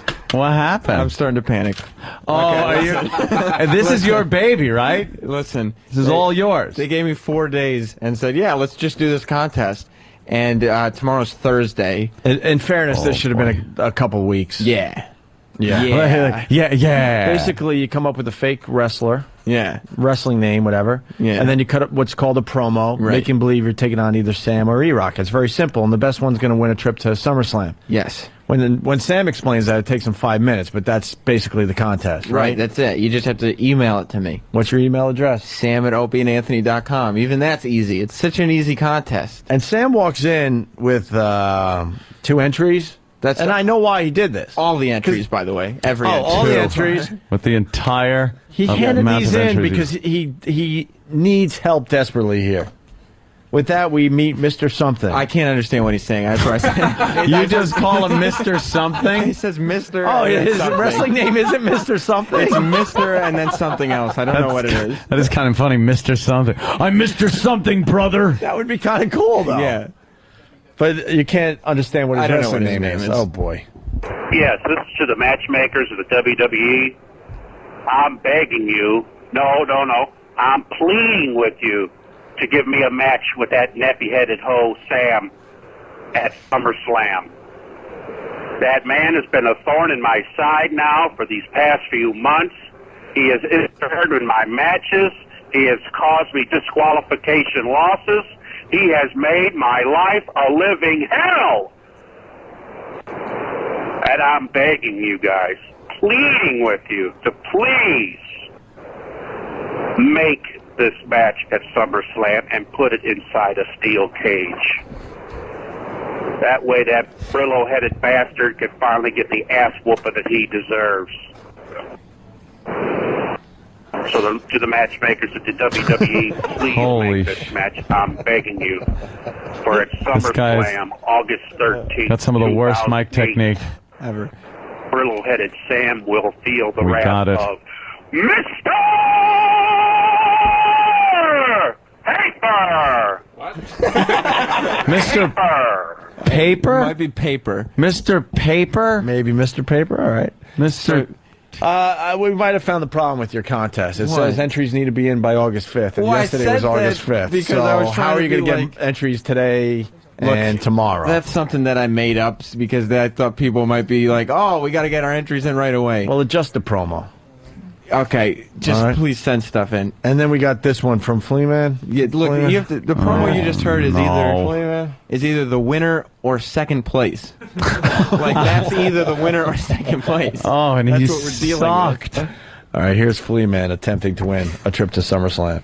The name's Matt Masker, that's who I am. I'm throwing out a challenge to head off to SummerSlam. Eric Nagel's the guy. Hawk wants to fly. 40-inch thighs. Getting to work late and he lies. Eating all the mayo. Looks like Pillsbury dough. Yo, he didn't know. I shoot him off like a bow. He gets waxed like a chick. A little too thick. Dumb as a brick. Opie's ass he wants to lick. Yeah, I got no background music cause I got no production. You like the back of my GPS. Nothing but suction. E-Rock better take his vitamins and he better pray cause I'm a killer from the streets on 25th and Broadway. I'm the human hot sauce. make your lips red like loss. This will be your loss. You're worse than Rich Voss. I'm not a cheap M&M. I'm an expensive vanilla ice. Did your mom today? Not once but twice. When I left the house, I had crabs and lice. You tried to satisfy my mom, but you small like mice. It's too bad you're so small. At least my tongue is nice. Maybe you should get a sex change and call yourself Eric Spice. So pick me O&A. I'll bring my name and my game. You better recognize my fame, because here comes the rain.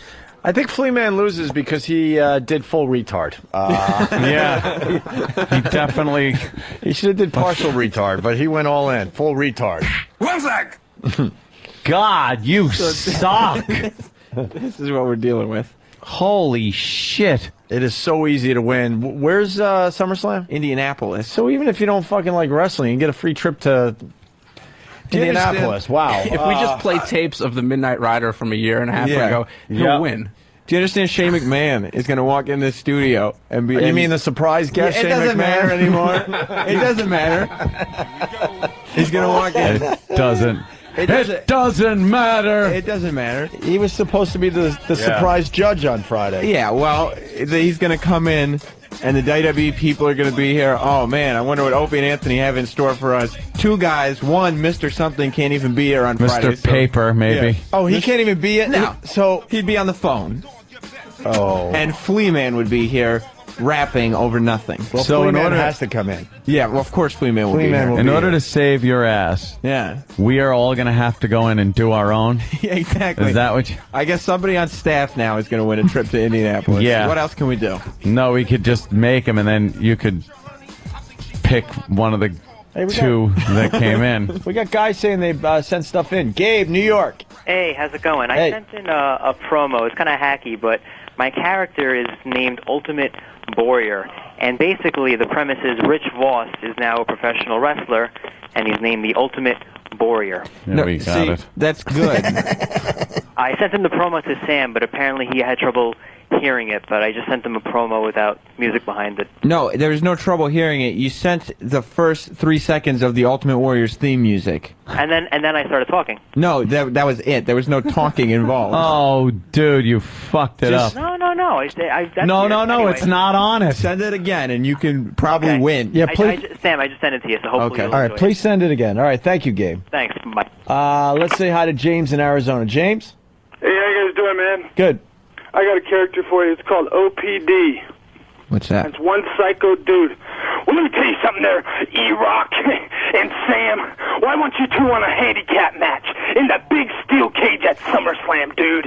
It's going to be me, OPD. And when you cross that line there, E-Rock and Sam, I'm going to cut your legs off just like Shorty, man. And when I tell you blood's going to flow like wine, oh, it is. Because you're going to get color, brother. And when that shadow casts across the interstates of the Indianapolis, bruh, and I come in for that crash landing into the Conseco Fieldhouse.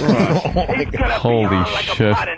You marble mouth ass. So what you gonna do? It's Hulk Hogan. Yeah, it is like a Hulk Hogan. It's gotta be a little more original, Hogan. yeah. OPD, dude. One psycho dude. Right on. Thank you, James. Is he? Richo, now these guys are becoming wise asses. Oh, jeez. He writes, will we get yelled at for booing Flea Man? No. Now we got a dilemma. No, you could boo Flea Man. Look, we're in a tough spot with the booing. What can I tell you? So you can't boo Flea Man? If you guys want to continue booing comedians, then we're not going to have any more comedy shows. That is our dilemma. We don't know what to do. We don't know what to do. It's kind of a catch, what do they call it? A catch 38. Yeah, there's a little catch 22 happening here. The reason we're telling people not to boo the newer comics before you give them a chance is because we can't do any more shows if you don't. So what do? But we just boo Flea because we know Flea's an asshole. But do we do just beach days and camping trips and give up on the comedy shows? Yeah, fun stuff. Things that don't take applause. That's our catch-22. We don't know what to do. Because guys do not want to do the show because they're a bit scared. And the list of people that didn't want to be part of the show this year, pretty amazing. Pretty amazing. You want to do one more before line of the day? Sure. Luke, New Hampshire, what's up? Luke. Hey, I had a little idea here. Okay. Past couple of years I've been doing some wrestling kind of on the weekends, and I decided, right off the cuff, I could probably cut a better promo against Sam than most anyone out there who's even tried this so far. So here we go. Sam, you stupid little gnat with bad hair.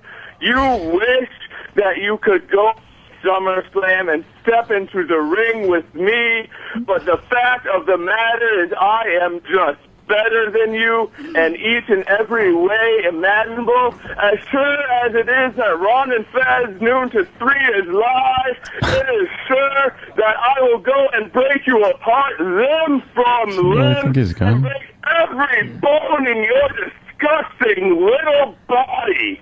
You are nothing compared to me. And I swear to God, if I get in that ring with you at SummerSlam, you will be walking out a battered and torn man, and I will shave your head just for the sheer... It's a bad rant, and then he's got like an effeminate sound to him. But he's got a really good shot at winning. Yeah. Because you know what it is? No one's doing any characters. They're just talking how a wrestler You would got to come talk. up with a character. Come up with your own character and personality. You can't just talk like Flair and end everything like this. And I'm going to tell you something, Danny. What is that was a Flair impression. What is Sam? Now, what's your wrestling name? Primetime Sam Roberts. Primetime Sam Roberts. And what is your voice when you get on mic and start talking some smack? Well, I don't need to change my voice. I come out. I gotta have a big guy behind me. You understand? Because I'm kind of a smarmy manager type of guy. Yeah, if you've noticed from the picture, Sam comes out with a hoodie and then a sport jacket over his hoodie. Over the hoodie. That's a good hoodie, look. Sport jacket combo with the hood sticking That's a out. great look. And what's your voice like? Give me a little piece of something you would say. Well, to E-Rock. I'd say, E-Rock, let me explain something to you.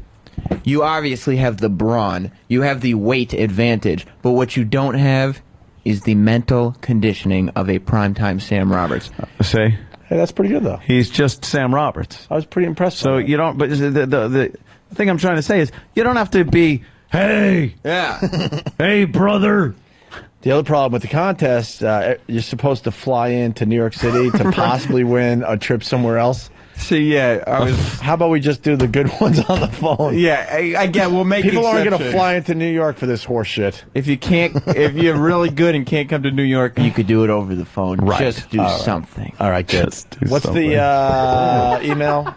Sam@opieandanthony.com. And obviously WWE doesn't care. They just want to make sure we mention SummerSlam. SummerSlam is August 17th. And That's it's all going they to be care awesome. about. August 17th. What do you got there, Danny? I don't want to steal it. It's Dog Shit Sniffer from Woodside. Of course. He's got name for Eric is Prime Rib Eric. Prime Rib Eric. Oh, that rules. All right. A lot of guys want to do promos, but record your promo, send them in to Sam, please, and we'll play some more of these tomorrow, all right? Great. All right. It's line of the day time. Brought to you by. Oh, sorry. My bad. No, Jimmy's been quiet for the last hour. You all right, Jimmy? Yeah. Jimmy, what? Line of the day is sponsored by Carbonite.com. Carbonite backs up. What? Did he say something? Jimmy, you can say something. What's wrong? It backs up your computer hard drive so you never have to worry about losing any of your files. Check it out at Carbonite.com, promo code XM. Right, Jimmy? He's nodding, yes. Here's a runner-up line of the day. Like when my friend at lunch one time we sat on his hamburger and we farted on his hamburger. That's something you do to make each other laugh. A bullying jock would rub his junk on your phone and then mush it into your face. Right. And like... That's a great line. Mush it. Next. Always Which made you laugh diplomatic. harder? They both equally did. Danny is awesome in Pineapple, and he's amazing in Tropic. I counted the laughs. They were the same. Yeah. Carbonite.com, promo code XM. Here is your line of the day. Here comes Line of the day. Line of the day.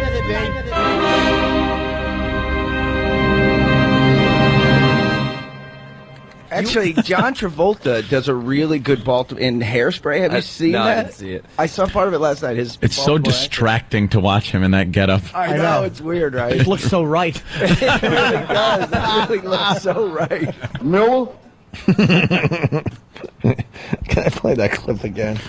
Where's that stupid lady? The beer lady, though. Just in case you missed it earlier, we got the beer lady. Danny had a great find today. An absolutely great find.